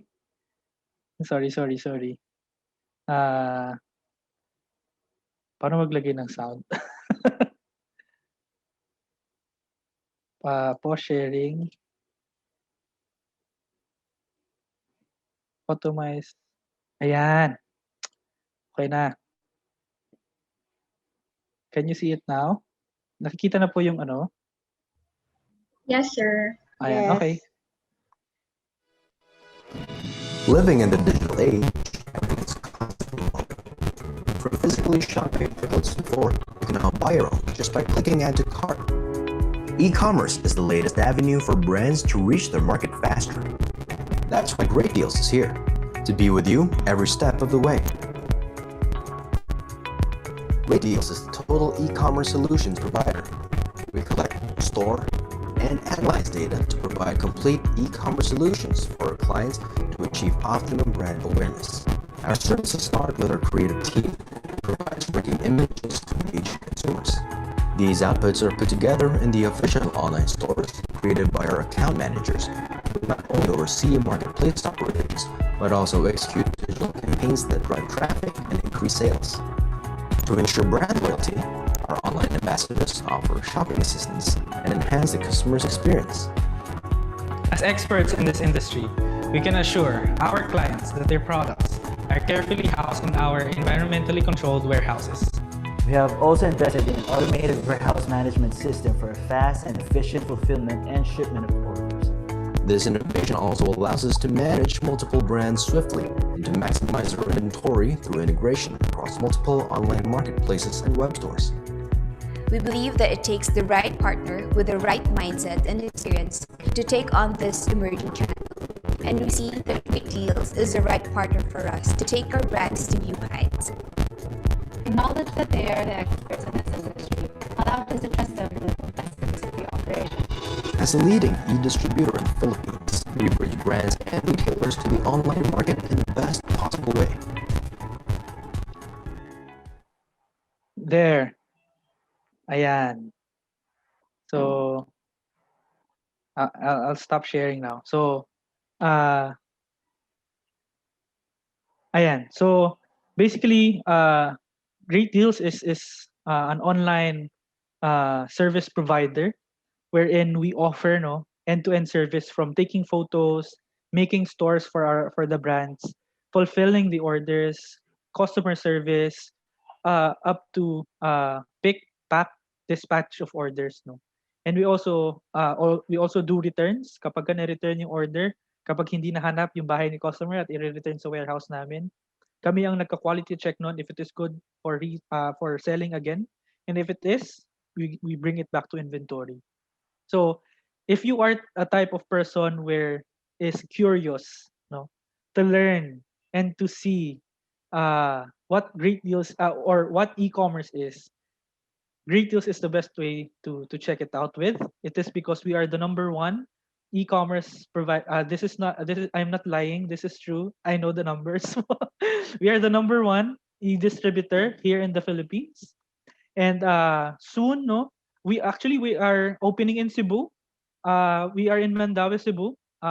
Ongoing yung pagtatayo ng warehouse ko dyan. And hopefully soon you'll be able to get passed by it and apply.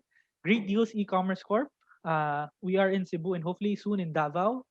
And hopefully in the next few years, we go regional or outside the Philippines or Southeast Asia na. No? So I've started to cap up my speech or my talk is that what I want you to understand and what I want you to realize and learn from this experience that you were able to get now is that for as long as you are willing to learn, and for as long as you are willing to change something for the better, you'd be able to find the best career path for you.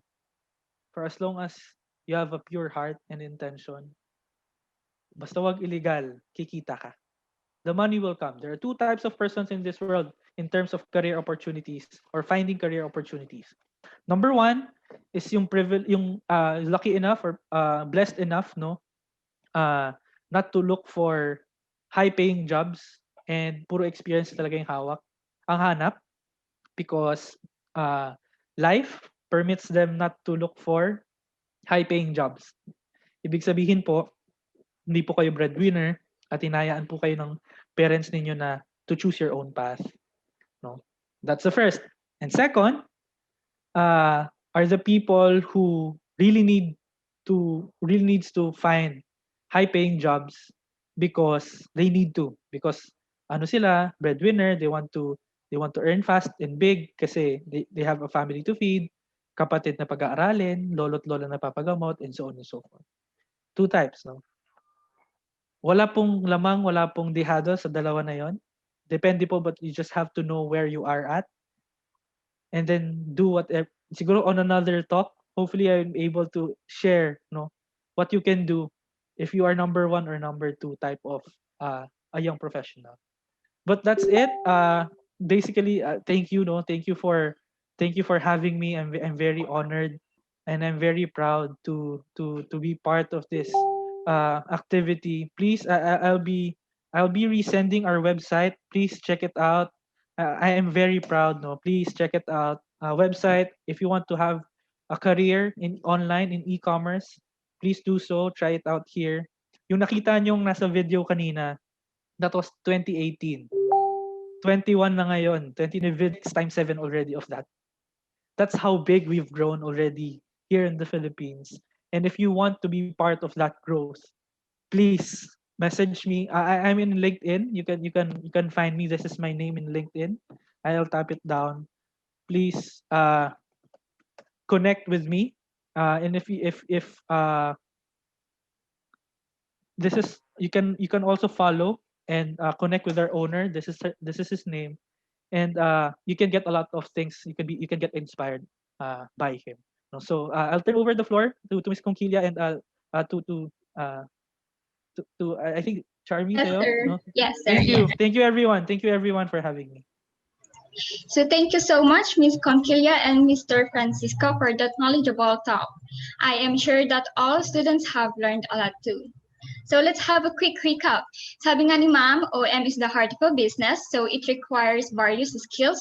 Since yung nature niya is cross-departmental, we are part of the brainstorming or innovation of the product. We are also have to contingency thinking para ma-forecast yung mga participants as well as yung mga unexpected circumstances. So in that way, we would be prepared para ma-resolve yung issues. So of course, yung budgeting, because we have to assess yung production sa procurement. Also to logistics upon delivery ng product. So ang pinaka-bottom line niya is we have to oversee the overall operations from the production to outbound delivery. So yeah, without further ado, we are grateful for all the learnings we have learned from you. And in return, we would like to present you a certificate of appreciation. So let me read the citation for you. Sir Tech, maybe flash the certificates.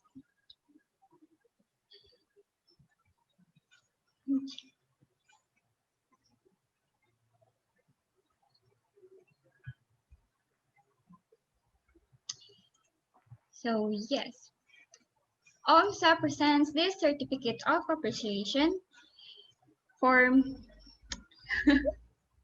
Miss Virginia D. Conquilia, excuse me, in tribute of their willingness to share their wisdom and expertise as speaker in the seminar entitled Lakbay OM Operations Management Career Opportunities, given this 19th day of June 2021 on Zoom meetings. Signed by Ms. Jamina Villarreal, the President of OMSA, and Mr. Leonard C. Canyamo, the Advisor of OMSA. Next slide, please. Thank you very much. Thank you, ma'am. So we also present the certificate of appreciation for Sir Jericho Martinez Francisco in tribute for their willingness to share their wisdom and expertise as a speaker in the seminar entitled Lakbay OM Operations Management Career Opportunities, given this day of 19th June 2021 on Zoom meeting.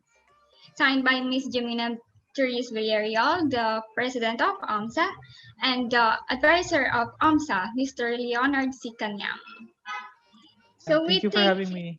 Yes, thank you so much, sir and ma'am, for accepting our invitation. So, for sure, we truly learned a lot. And yung mga learnings natin today is for sure a-apply din namin siya soon enough sa corporate world. So, thank you so much for all the knowledge and stay safe.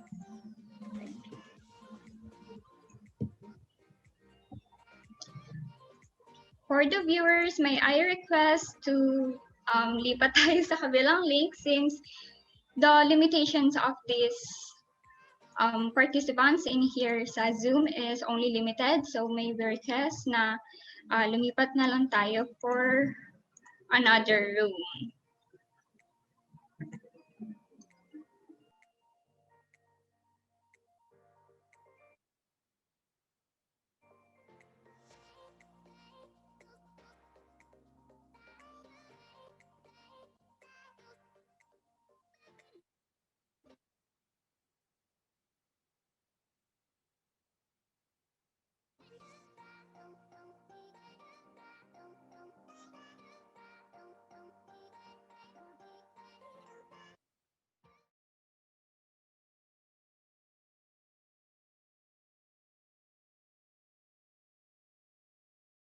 Ayan, so hello guys once again.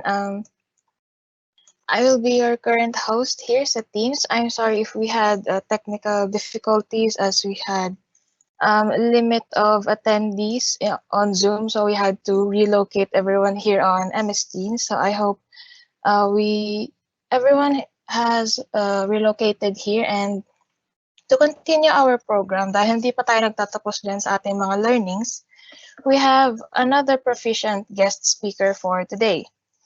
So he is the founder and CEO of Ask Lex PH Academy, the columnist of the Philippine Business and News, the co-founder and lead for strategic partnership in Formbox PH, the process excellence manager and the process excellence black belt engineer in HGST Philippines Corporation. Let us all give a virtual round of applause for Mr. Felix Veroya.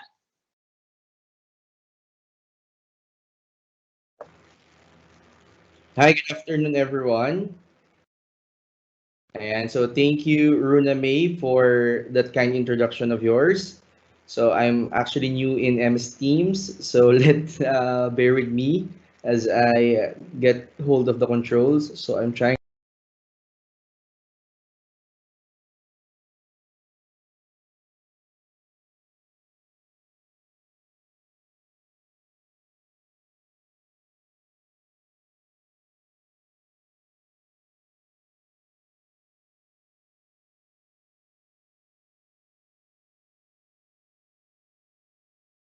Sir, I think your mic is on mute po.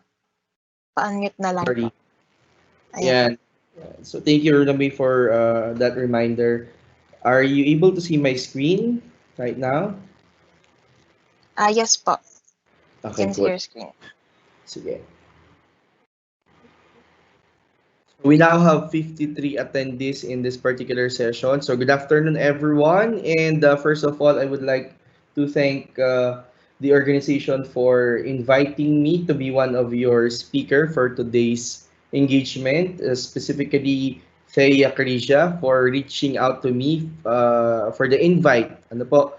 And hopefully for the rest of the next 30 minutes or so, you'll learn something from me on what are the possible career opportunities that awaits a operations management major like yourselves, no, pagdating sa labas ng ating eskwelahan ng FEU Diliman, to be more specific. So again, welcome to all the participants and to faculty members kung meron man po, and other professionals who are fellow speakers who are in this particular session. So let's start. Again, my name is Felix. Most of my students call me Sir Lex. And I'm actually not a OM major, pero I believe that industrial engineering and operations management majors share a lot of stuff, no, common stuff.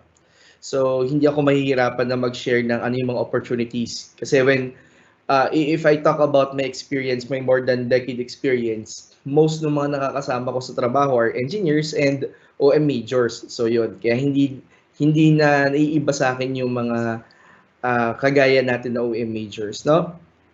So, yeah, I was a former corporate employee but turned entrepreneur.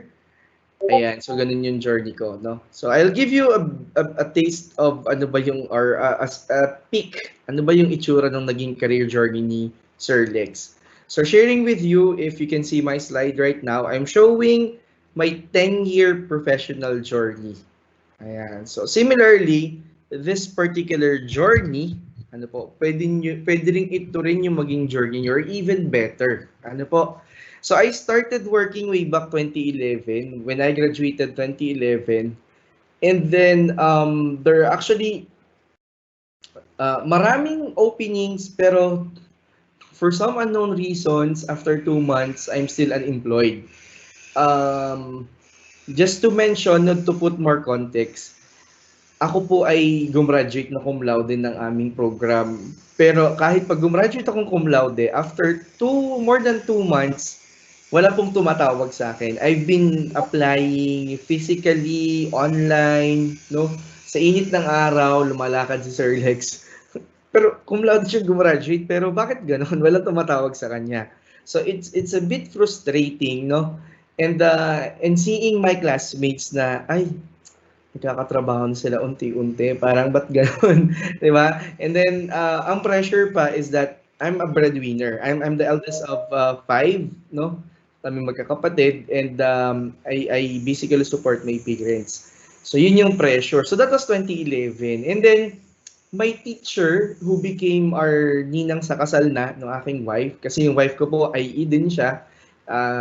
Classmates kami since high school hanggang sa yun nga naging mag-boyfriend girlfriend, we became husband and wife, and yun nga yung ninang ko na yon, yung teacher ko nung college, inilok na lang niya muna ako na magturo sa university. So timely na wala pa naman din ng opportunity, so I grabbed the opportunity. Ayan. So that's 2011. So nung na-onboard naman ako noong 2011 as a faculty member ng Batangas State University, bigla naman tumawag yung yung isang company, no? It's called First Felix Solar. So manufacturing company who uses or who produces yung mga solar panels, no? During that time hindi pa in yung solar panel na as in source talaga ng ng alternative na energy, no, energy source, renewable energy source na ang level or ang scale ay mga households. So hindi pa siya ganoon kasikat.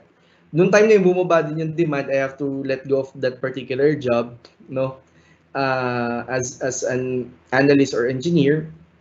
And then timely naman, ito naman nag-alok naman ng trabaho yung San Miguel Beer on their logistics department. So I had that opportunity, I took that, and at the same time, kasi may exam kami, I prepared for the exam. 2012, I'm with San Miguel, and then up until 2013. Ayan. So during that time, meron na rin kaming ginagawang business, kasi nga as you may know, yun nga, IE po ako by degree. And then yung IE kasi may mga exam na siya, walang board exam, pero merong certification exam. So nagtingin kami ng opportunity to put up a review center, and it worked, no?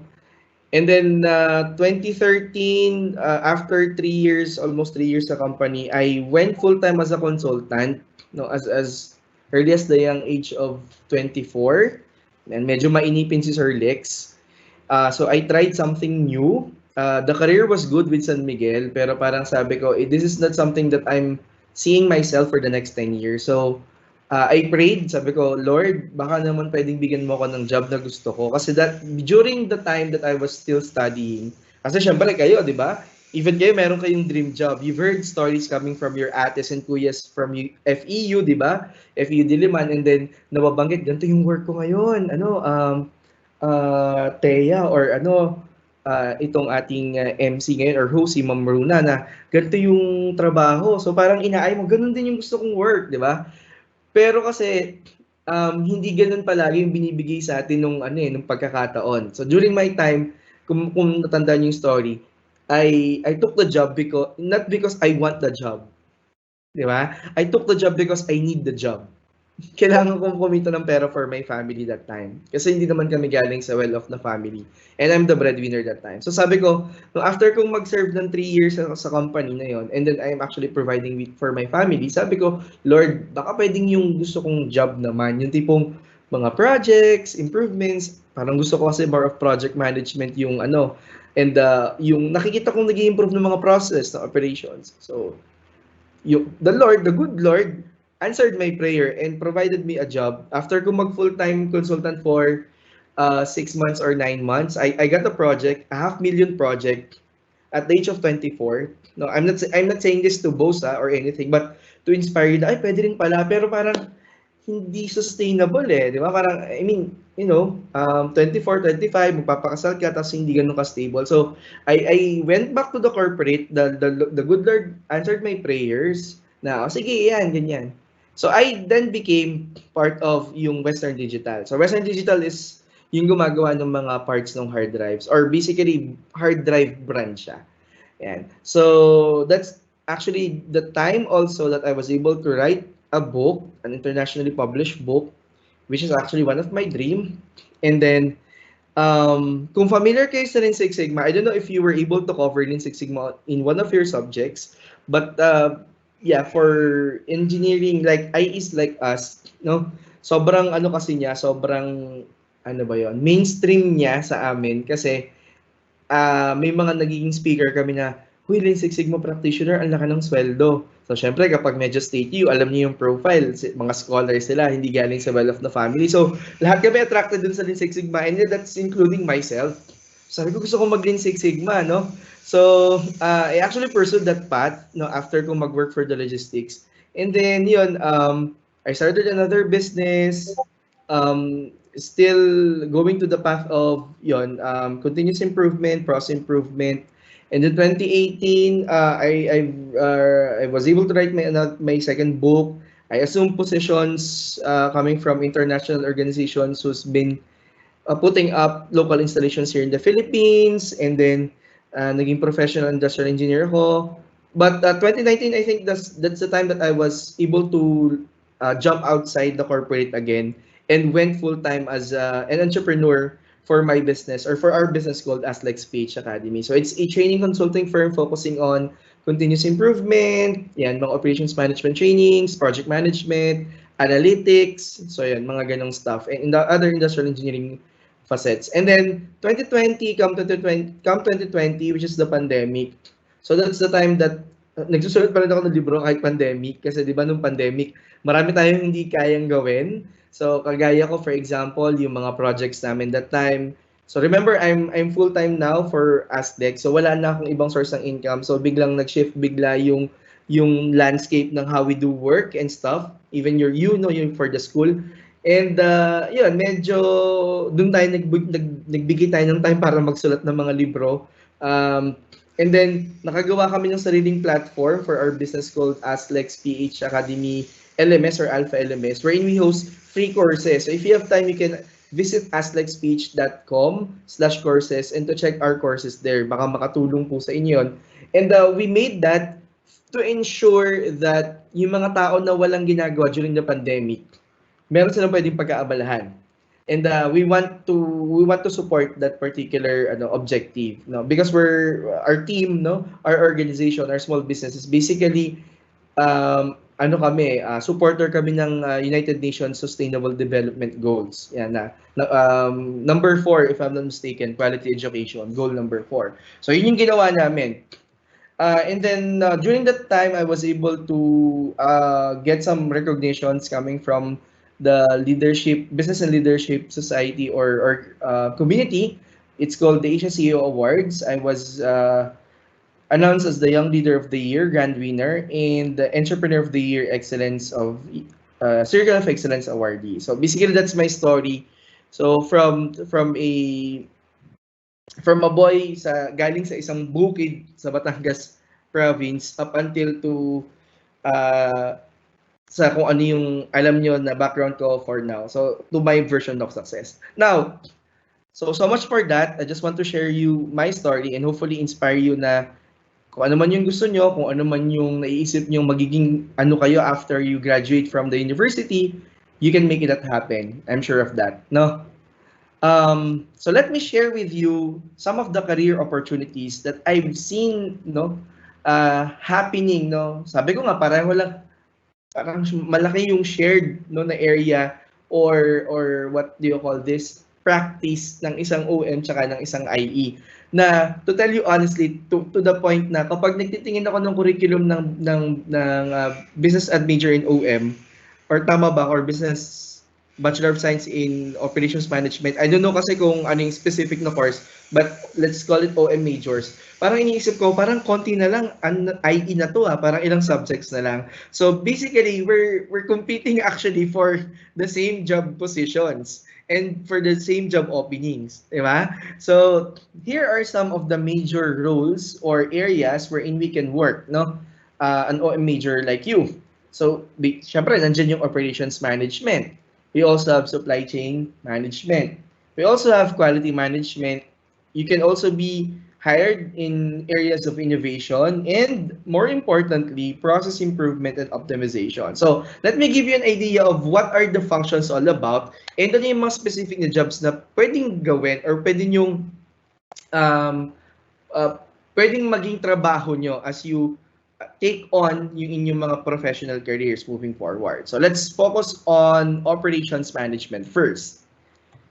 So sa operations management, so syempre mas alam niyo yan kasi mas marami kayong natakal na subjects dyan, marami na kayong nabasa ng mga related literature on that. Pero to this point, ito yung mga nakita ko na specific roles under operations management. Syempre, we have production. So when we say production, it doesn't necessarily entail only the production of goods and services. Kasama dyan yung, ng goods rather. So kasama rin dyan yung services, di ba? So it's basically how to make or how to convert yung mga inputs natin into a tangible or intangible na product or service respectively. Kasama din sa operations management yung role natin to assess risk. Just like what happened in the pandemic, no one see it coming. Pero as an OM, kasi syempre you're talking about operations management. So kailangan you always ensure that the risks are all identified and all mitigated. So hindi pwedeng parang, uy, titigil na yung ano natin, yung operations natin. Parang dun pa lang tayo maghahanap ng solution. As early as possible, you have to assess risk so that you can put actions or contingency plans para if ever mangyari, i-deploy na lang natin siya. And that will relate us to what is called planning, di ba? So everything starts with a plan, especially for operations management side of your of us, OM practitioners. So yung planning, kailangan meron kang plano. And when you plan as part of your operations, you don't plan na parang pang-isahan lang. You plan at least for 3 possible scenarios that could happen. No, may plan A, plan B, plan C, di ba? What else? Operations. Syempre, we're talking about operations, then definitely nandiyan yung execution and monitoring. So ano ibig sabihin nun? So when you plan, you see to it that it's properly executed and there are proper controls associated with how you execute your plans. So ibig sabihin, kung sinabi mo na magpuproduce tayo ng ganito kadami or kailangan nating i-deliver tong ganitong service, you see to it that you can make it happen. No? And if ever man na may mag-fail dun sa kung ano yung plan, you see to it that you are on top of it, you're monitoring it, and you have workarounds on how to make it happen still nang hindi nagsasuffer yung buong organization, something like that, no? So kaya kailangan ng planning and risk assessment.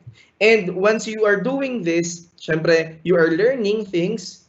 That's the moment that you put into the picture yung refinement, diba? So it's basically a cycle kasi operations naman di natatapos yan eh. So you're just introduced into different types of challenges. You're just introduced into different types of roles, diba? Or functions. But basically the generic activities will always be the same, no? And it's important for us to learn coming from what we had, okay, experience and then refine it.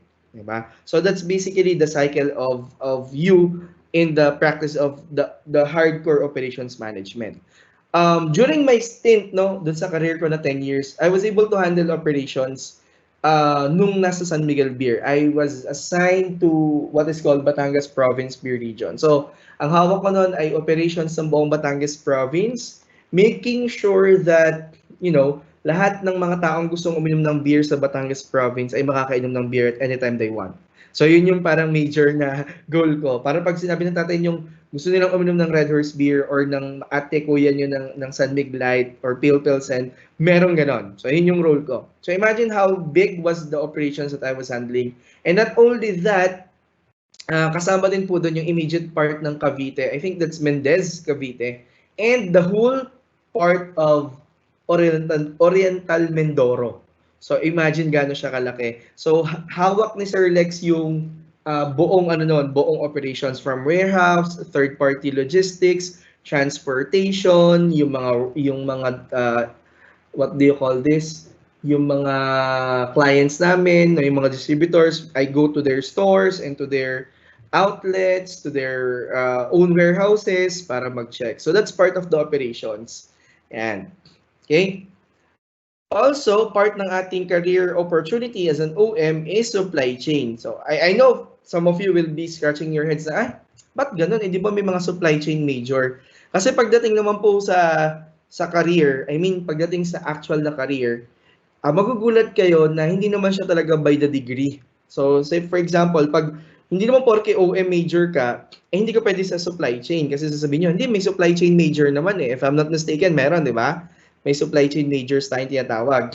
Pero still, kasi nga, halos common naman yung mga, especially if we're fresh grad, we're talking about the subjects that you have taken. So, pareho lang naman siya. So, wala naman, it's not about the label, it's about your potential, especially when you are a fresh grad, no?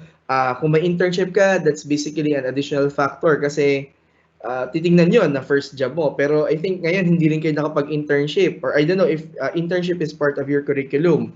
But for some part ng curriculum, hindi rin kasi of the pandemic. So basically open yung field natin for any background. Pero an OM can still fit to the supply chain management role. So ano yung mga typical na ginagawa naman sa supply chain, Typically kasama diyan yung localization. So, just like what happened recently, April 2021 ba yun? Or tama ba, if I'm not mistaken? The Suez Canal blockage, yan. Diba? Naapektuhan niya yung paano mag-distribute ng goods and services, especially for those who are relying on raw materials coming from that part of the world. So, yung localization, meaning it's basically either localization of your suppliers here in the Philippines, so that whenever bad things happen dun sa mga supplies outside the country, makakapagtuloy ka pa rin ng operations, di ba? Still going back to how we can sustain operations. So that's called localization of suppliers. Pwede rin localization of, kunwari, meron kayong ginagawa na, o yung organization nyo is doing something outside the country. Hindi naman necessarily importing yung mga raw materials, but meron kayong ibang process na sa ibang bansa. You can also be assigned to finding how to make it locally, no? Outsourcing. So outsourcing meaning we are transferring yung part of the job to third-party providers. Yan. So sabi kasi sa outsourcing, it's our role to assess whether it's economic to assign na lang sa ibang provider or ibang mga service provider yung task kaysa tayo yung gumawa, kasi you have to weigh the trade-offs, di ba? I think you also have engineering, kung hindi man engineering economy, principles of economy, tama ba? Yung about sa economics natin, kung paano siya makakaapekto dun sa yung mga decisions natin about yung mga pag-invest natin sa mga machines and such. So yung pag-outsource, so titingnan natin, mas mura ba yon kaysa tayo yung gumawa? Diba? So it's still part of our job. Distribution. So syempre, when we talk about operations, pagdating sa supply chain, ito yung pag-distribute. No? Kung tama ba yung distribution network na magagawa natin para yung operations natin tuloy-tuloy. So kung halimbawa, kasama din doon yung pag-check kung ano ba siya, favorable ba yung magiging natin doon, yung financials natin.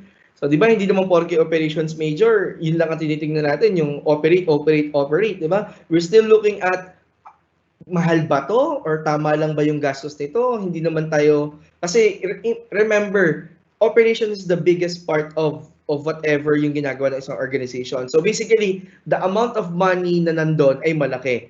And it's our role to make it sustainable, that's one. And second, to make it economical. So kung hindi pwedeng operate lang tayo ng operate tapos biglang ang laki pala ng expense natin. So part 'yon. So yung distribution and supply chain reconfiguration, that's one thing that we have to consider also to look at those or to achieve those two objectives. Okay? So nandyan yung aalamin natin kung ito na ba yung best na configuration para dun sa operations natin or meron pa siyang i-improve para mas maging cost effective siya. I can still remember one of my project during San Miguel days kasi nga yun yung talagang role ko talaga, ano tayo doon, operations heavy. So, nandun yung may mga projects ako about ano yung mix ng mga trucks na kailangan gamitin to certain points kung saan kami nagsosource ng beer. Like for example, we are sourcing beer from Legazpi, Albay.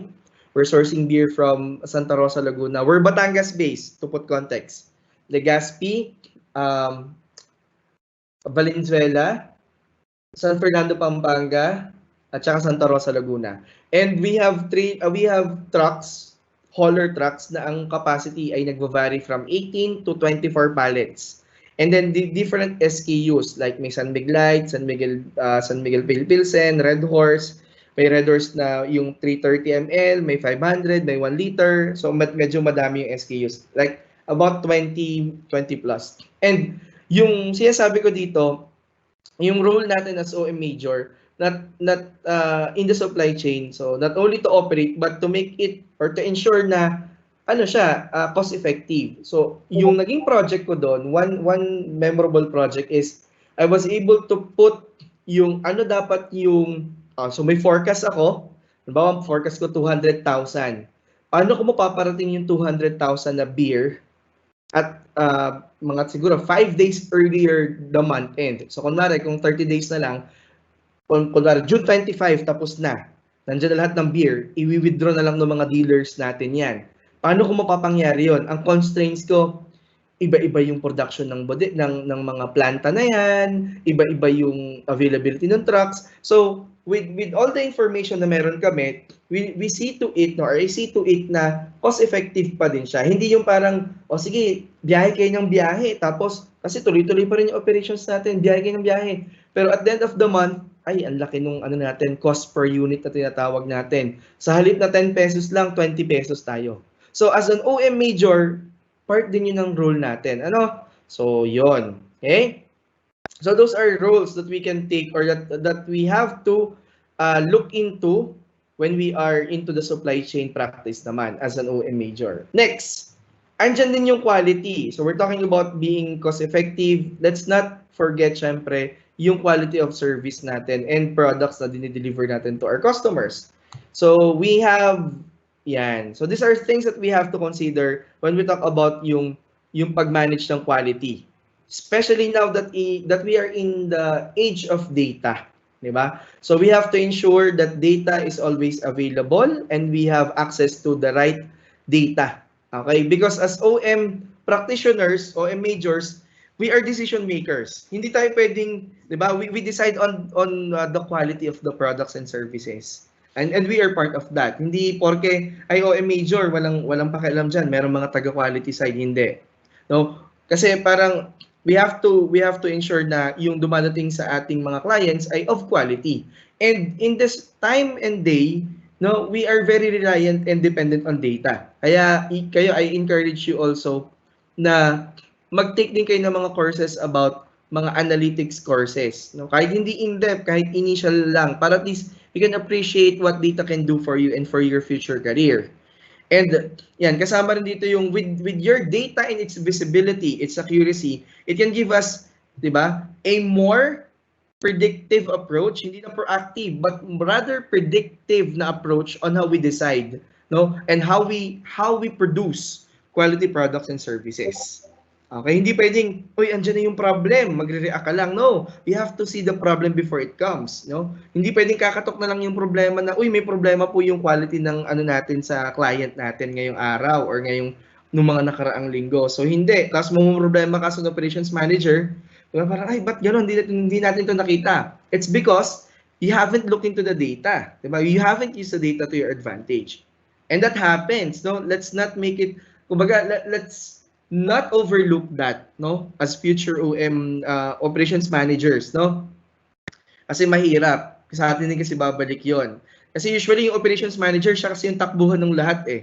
Di ba? Parang pag sinabi mo operations manager, parang malapit-lapit niya sa pagiging general manager eh. So, malaki yung scope na kailangan nating gampanan o yung role na kailangan nating i-take, no?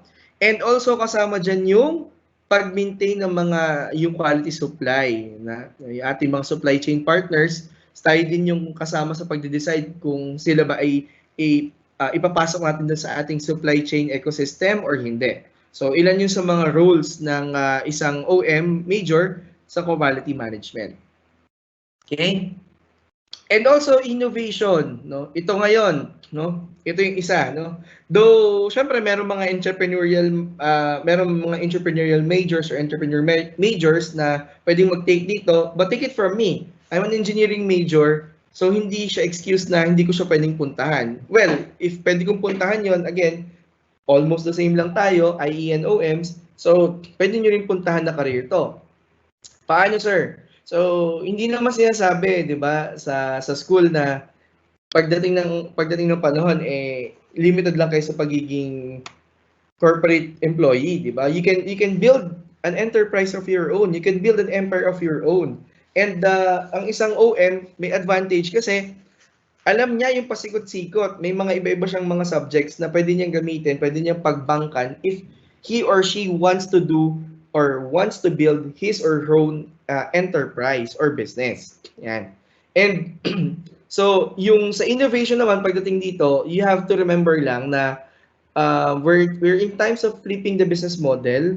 Yan. So, kung halimbawa, operations manager na kayo or operations analyst na kayo, isa rin kayo sa palagi matatanong kung paano ba natin pwedeng i-improve or innovate yung business natin, especially during these times, no? You have to collaborate with other teams as future OM practitioners. You have to collaborate with other departments or other professionals para mas magkameron kayo ng insight so on how you can innovate your businesses or your, even if not your business, yung mga businesses or organizations or companies na pagkatrabahuhan ninyo, no? And when you are talking about innovation, generally speaking, no, ito yung you have to think of something hindi naman completely new but something different, 'di ba? Dati wala namang masyadong nag-iisip na bakit hindi tayo magpa-order na lang sa ganito, sa ganyan. Before pandemic, pwede naman mag-start tayo ng business na yung parang online shopper. Yung hindi ka nalalabas, dadating na lang yung mga grocery items mo bakit nag-online ka. Pero because the pandemic flipped yung business models na meron tayo ngayon, nangyari yon. So what I'm trying to say is that even as an OM practitioner, you have to bear in mind that yun nga, you have to think innovatively, you have to collaborate with people, and for you to do that, you have to think differently. You have to think of using different lenses. You have to think looking into different angles. Okay? Kasi that's the only way that you can think of something new or something that's hindi naman completely new but something that could be tweaked, that could create something new. Pwedeng gano'n, no? So, yan. Pwede rin tayo sa innovation. And last but not the least is process improvement and optimization. Ayan. So, sabi dito, sabi ko nga, we're in the time of age, we're in the time and age wherein nandyan yung sobrang daming data. Ayan. And I think may mga nagiging major na nga na talagang nakafocus sa data analytics or data science. But I think for us OM practitioners, napakahalaga nito. Again, decision makers, nandyan yung data. Para sa yung data, unang-una decision making, pangalawa para sa improvement, pangatlo para sa optimization. So sa sobrang dami ng data na available sa atin, madalas kagaya tayo nga sa picture, may chaos, 'di ba? Magulo. Pwedeng dalawang bagay 'yan. Una, marami kang data, hindi mo alam kung alin yung gagamitin mo for you to arrive to certain decisions. Pangalawa, wala kang data at all, which is mas nakakatakot. So, you have to, learn how to, at least manipulate and get insights from our data. And only data analytics could help you do that, to make that clarity. So when we talk about process improvement and optimization, it cuts across o pumapasok dito yung data analytics, no? It also involves employee involvement. So as OM practitioners, yung employees natin, we have to learn how to manage them, no? During the time that I was with San Miguel, and even nung nasa ano ako, nung nasa basta yung digital ako, up until now, I'm handling people, a small team, and a bunch of mentors and consultants. So I always make sure that I always involve my employees in the decision making process, especially if this is something that will affect them. So as OM, na ang role mo ay or ang focus mo ay yung process improvement, no, or yung optimization, you have to involve people na sila yung nagwo-work talaga doon. Say for example, if mapunta ka sa production halimbawa, so involve people coming from the production. If you were able to take a job sa service, so involve mo yung mga staff mo. If you are halimbawa nasa nakapagtrabaho sa Shopee, so involve mo yung mga analyst mo. So, I mean, what I'm trying to say is that you have to involve people who are really using the process, people who are doing the stuff. No, hindi ka pwedeng mag-decide o pwedeng mag-come up with the improvements and innovations and decisions for your operations without their inputs, because that's gonna help you decide, no? On top of the data that you already have. Kasi they have the experience, remember that. So, again, collaboration, nabanggit ulit dito kasi it's very, very important for us to collaborate, especially when we are in the verge of decision making, no, for whatever reasons. And last but not the least is change management. Yan. Why change management? OM naman po kami. Well, there are cases that you have to, you have to change something in your business processes or in the way how you operate things, for your business or for your employer or for your companies. And it's hard, really. Believe me when I say this. It's very easy to think of like, ito, improve natin tong process na to, itong, 'di ba, ibaguhin natin to kasi hindi to maganda, ganyan, hindi to effective, etc. It's very easy to say and think of that way. Pero what's hard is what? To make it happen. To influence people to, parang, sige, Runa May, gawin mo to. O kaya ikaw, Jimaina, o ikaw, Thea, gawin mo to. Ang taas ng resistance, believe me when I say this, no? Small team, large team, small SMEs, multinational corporations, I've been through them. And it will take charm and, it will take yung success story para mag-move lang yung mga tao. And you have to learn that. No, on top of kahit pa sobrang galing nyo na from the school in all the subjects that you have, remember when I say this, essential skills will really play a very important role to your career. So you have to learn all of the skills as much as possible na critical. Ayan, no? And change management is definitely one of them. No, especially when you're trying to improve or innovate or change in something in your operations or in your processes. Okay? So I guess that's basically my short talk about the possible career opportunities. So that's going to be for operations management. You can be in supply chain. You can be in quality management. You can be in innovation functions or cross improvement and optimization roles. Now, quickly, ayan, hihabol ko lang to. These are 5 things. I'm talking about things that you have to focus on if you want to be a #significantly better OM practitioner. And this is generically speaking, ito rin yung isa sa set ng top 5 essential skills that you have to build for the 21st century. So nangunguna na dyan yung complex problem solving. So syempre kailangan matuto tayo on how to identify problems, gaps, pain points, whatever you may call it, and put a structured approach to come up with solutions to achieve whatever yung goal na gusto natin or na-set natin. So, Lean Six Sigma, DMAIC is one of the most proven or most commonly used and proven methodologies if we talk about complex problem solving. Critical thinking. So when you say critical thinking, we're talking about you asking the right questions. So kailangan kapag syempre fresh grad tayo, 'di ba? Huwag kayong mahihiya na magtanong, no? Very cliche kasi isa yung tagline niyo ng isa sa mga famous na parang drugstore, 'di ba? Huwag mahihiyang magtanong, 'di ba? So, but it's true. You have to learn how to ask questions. But you have to learn also how to ask the right questions. Remember, there are no wrong answers, only wrong questions.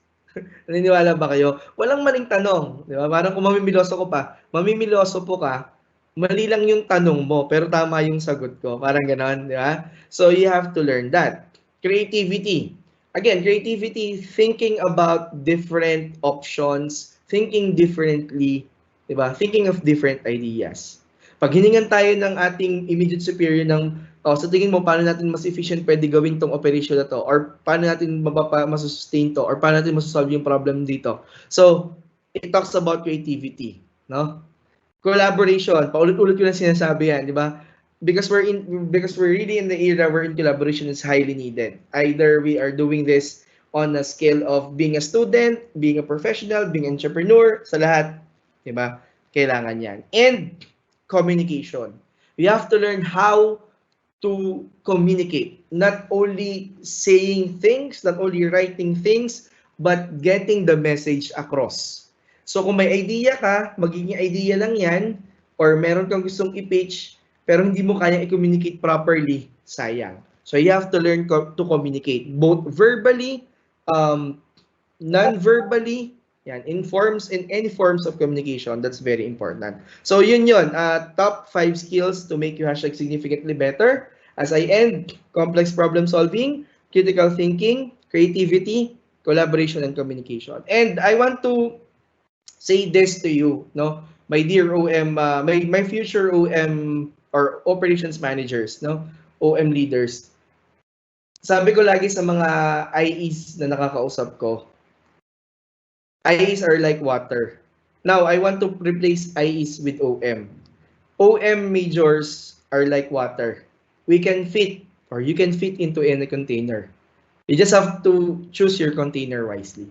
So with that, maraming salamat po for listening to my talk. I hope you learned a thing or two, and I'm now open to any questions that you might have. Thank you. Ayan, thank you so much po, Sir Felix. Truly nga po, ang dami nga po natutunan nga po sa inyo, no?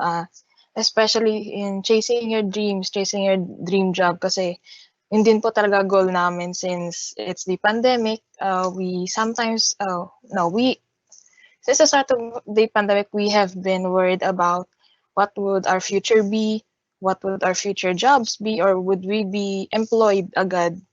Kasi ang hirap po nga po talaga ng makahanap ng trabaho nga po ngayon pandemic kasi nga po di ba po mga nagtatanggalan or iba po nagsasarado mga businesses. So it's really hard, but we're staying strong to our faith in God that he will guide us to what job we want and what job we deserve to have. Ayun nga po. So ayun po sir, I agree nga po na as I said nga po, operations management, those who major in operations management are like water. So we're very flexible nga po with the jobs that we can have po. So sa mga mga students nga po na nandito po ngayon since marami po tayong mga nanonood, what advice can you give us po if we want to pursue that one dream job that we really wanted? Sige. Well, to your point, let me siguro share my take on yung dun sa sinasabi niyo na, sige, stop ko yung sharing ko. Yan. Siguro, dun muna sa sinasabi mo na difficulty in finding the job, diba? Kasi nga, to your point, yes, that's correct. Maraming nagtatanggalan or maraming nagre-retrench ng tao, maraming businesses na nagsasara, no? Siguro you have to be more open to opportunities. So what I'm trying to say is that hindi kasi siya dapat yung kasing career natin, no? Hindi dapat na-dictate kung ano yung natapos natin. Well, that could be a not so famous na line, pero kasi nakukulong tayo sa ganung konteksto. The world has evolved, 'di ba? So much. And I think we should also evolve on how we think of things. Hindi porke nakatapos ka ng ganito ay dapat isiksik mo yung sarili mo sa ganito lang na career or opportunity. Especially now. Hindi natin masabi kung mag-hire ba talaga ng madami yung mga companies because they have limited na mga resources. Tapos, nagre-reduce pa ng workforce and they have to cut costs to survive. But the way I see it, there are still opportunities to it. Ang daming ngayong online jobs na pwedeng gawin. Now, I'm not saying na mag-networking tayo or such, no, kasi yun yung mga uso din, no. Pero ang dami kasi, no, for example, may mga virtual assistant jobs. Yung kung if your passion is to writing, ang daming mga writing jobs na available. So, if hindi pa available yung dream job mo, kasi ano ngayon eh, pandemic eh, assignable cost, kita mo na merong kakaiba eh. So, hintay mo mag-normalize. So, you please do not get frustrated if you don't get if you don't get your dream job on the first job, huwag kayo mafo-frustrate. Kasi we have our own face. Remember that. May kanya-kanya tayong face. I'll give you a very good example, no? Take it from me. Ito, hindi ko sinasabi para maawa kayo or so. Pero alam nyo ba na from the family that I was born, naka-experience ako na hindi kami nakakakain talaga ha. As in, hindi talaga kami kumakain ng meal. Or dumating din sa point na may pagkain naman kami, kamote, yung kasi bukid po ako lumaki. And syempre, I have a dream. Para ang dream ko lang naman is not to experience it again. Ayoko nang bumalik na sa cycle na yon. Ayoko na yung magiging anak ko, di ba yung typical na maririnig nyo sa mga magulang nyo, ayokong danasin nyo yung nadanas namin if your family went from or came from yung same na position as my family. So, may dream ka, ganyan, alam mo yung papupuntahan mo, pero hindi porke hindi mo agad nakuha yung dream job mo, it doesn't necessarily mean that you can achieve your dreams. Diba? So baka kailangan mo lang, 'di ba, sabi nga yung means could change but the objective will still be the same. If yung means number 1 doesn't work with you, hindi pwedeng sukuan mo siya, no? It's up to you. I'm not saying na pag nahirapan kayo ng konti sumuko kayo. It's based on your tolerance. I don't want to inject you something na baka akong sisihin niyo sa uli. No, you can feel that. And you will feel that if that's the right thing for you. So, ang suggestion ko lang, if hindi mo makuha sa first take, don't stress yourself. Meron pang pwede mong experience muna 'yan para at least you earn experience, 'di ba?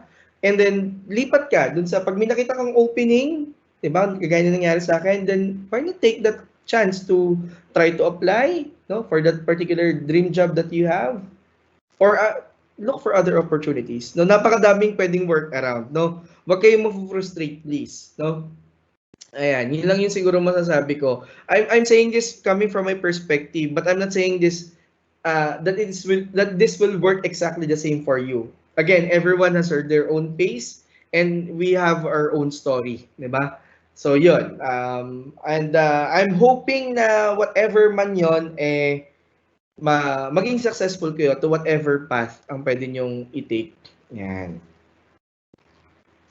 Ayan po. So, last question na lang po before Sure. we, ano pong naging advice niyo po sa amin na, for example po sa mga fresh graduate, can we apply agad po for big companies or should we maybe start a business for experience or what would be better po?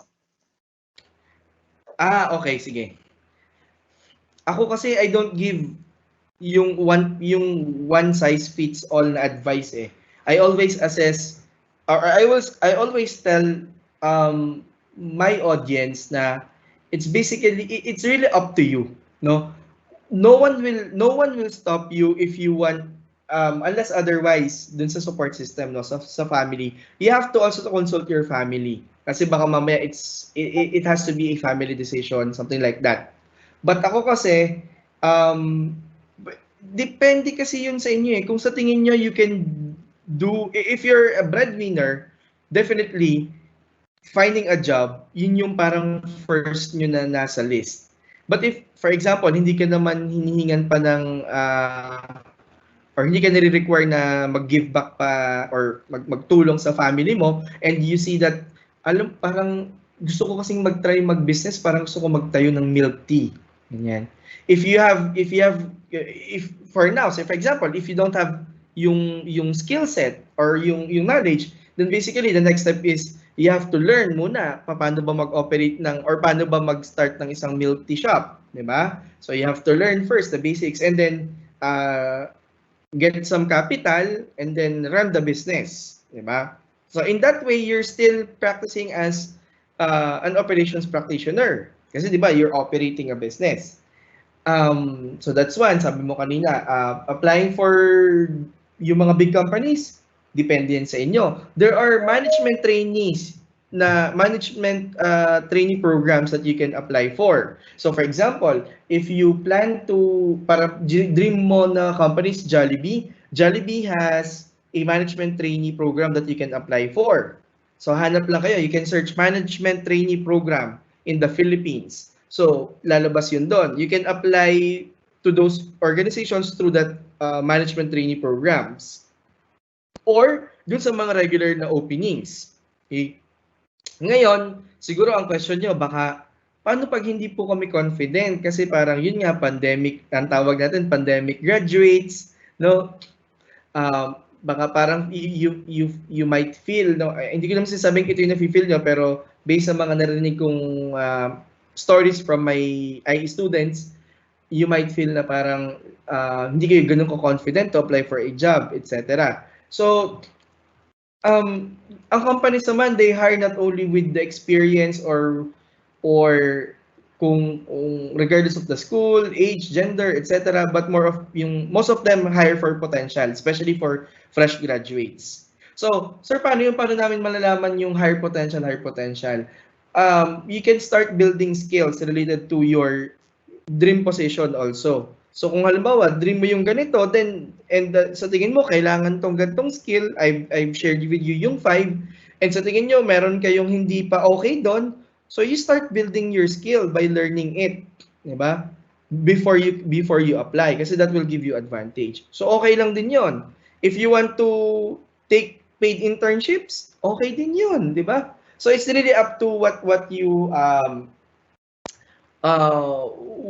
are aiming for or ano yung mas kailangan mo for the current time being. Ayan. Ang isa pang pwede kong i-suggest, and this will be the last, and I think I have to go then, I have a prior commitment nga pala. Kailangan i-assess mo muna yung sarili mo. You have to assess yourself. Okay? If you need help in assessing yourself in terms of what are your strengths, I can do a workshop for you. Just let me know kung kailan kayo available. I can do that para matulungan ko kayo on how you can choose your parang yung next step on your journey. I have modules on that, and I'm actually an advocate of what is called personal strengths advocate. Yan. So let me know if interested kayo, and we can work things out. Ayan. So yun. Ayun, sir, thank you very much po. Ang dami nga po talaga namin tutunan po sa inyo. You're one of the proficient speakers that we have had from all of our webinars. Thank you po. Before we let you go po, I would like to present the certificate of gratitude from OMSA. Let me read the citation to you po. Operations Management Students Association presents the Certificate of Appreciation to Dr. Felix C. Veroya in tribute for their willingness to share their wisdom and expertise as a speaker in the seminar entitled Lakbay OM, Operations Management Career Opportunities, given this 19th day of June 2021 on Zoom meetings. This was signed by Maria Gemina Therese Villarreal, President of OMSA, and Leonard C. Canyamo, advisor of OMSA. So once again po, thank you po, Sir Felix, for sharing your time and expertise with us. And we hope you good health and stay safe po. Thank you, Runa May. And thank you everyone, no? Sa lahat ng officers and um, to everyone, to Treya, no, for inviting me. Please share naman via email yung yung e-cert para meron ako ng copy. Yes Ayan. po. So, thank you again. Ayan, keep safe everyone. And then just let me know if Thank you you want po. or if you need help dun sa pag-identify ng strengths. I would love to do that workshop for you guys. So, thank Yes you po, sir. and I have to go. I have a prior commitment by 3:30. Medyo late na ako. So, thank you and Yes po. yeah. Thank you See you po. again. See you again soon. Yes, sir. Bye. Sabi po.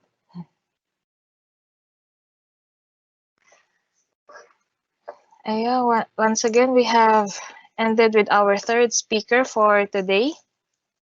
And I hope that everyone has jotted down notes, as we really had a very fruitful webinar today from Ms. Conchilia, Sir Jericho, and Sir Felix, from all of their knowledge and expertise in the field of operations. And I hope that we can someday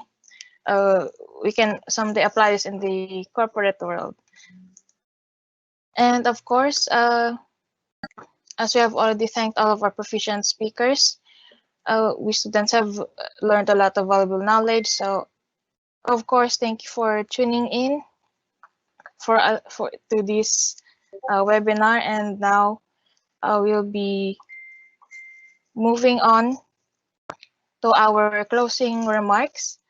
This will be presented by our current auditor of OMSA, Ms. Tanya Rivera.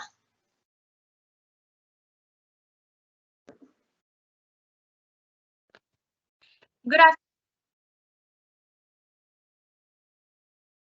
afternoon, everyone. I am Tanya Rivera, auditor of OMSA, and I hope we were all left with a hint of excitement and an expectant heart of what the future holds, even with the ongoing pandemic. But first and foremost, on behalf of OMSA, we would like to thank our speakers for today, Miss Virginia, Sir Jericho, and Dr. Beroya, for taking time to share their knowledge and experiences to our fellow Tamaraos. Second, to everyone who are presently here for our third and last webinar to the Lakbay OM series, we are deeply grateful and appreciative of your efforts and time you have set aside to learn, acquire knowledge, and become expectant of the future throughout this series, and hope that we would all come to see each other successfully thriving in life. And lastly, as this event would not be possible without the people who have worked behind it, thank you to your efforts and hard work, as all this will not be in vain. Before I end, we would like everyone to fill out the evaluation form prepared by the organizing committee, which will be shown right on your screens and will be given an allotted time complete. Once again, on behalf of Operations Management Students Association, thank you for being with us all throughout the Lakbay OM webinar series. Remember to stay safe and God bless. Thank you.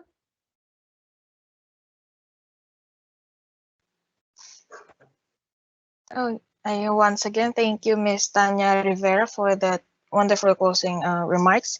And as Ms. Tanya have mentioned, kindly fill out the evaluation form that is right now being presented in your screens. That is OM Career Operations.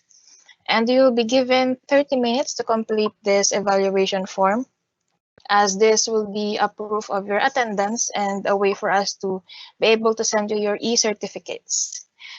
So again, this is Runa May Rodriguez, Secretary of OMSA, saying thank you for being a part of this Lakbay OM webinar series journey. Good luck and see you in the corporate world.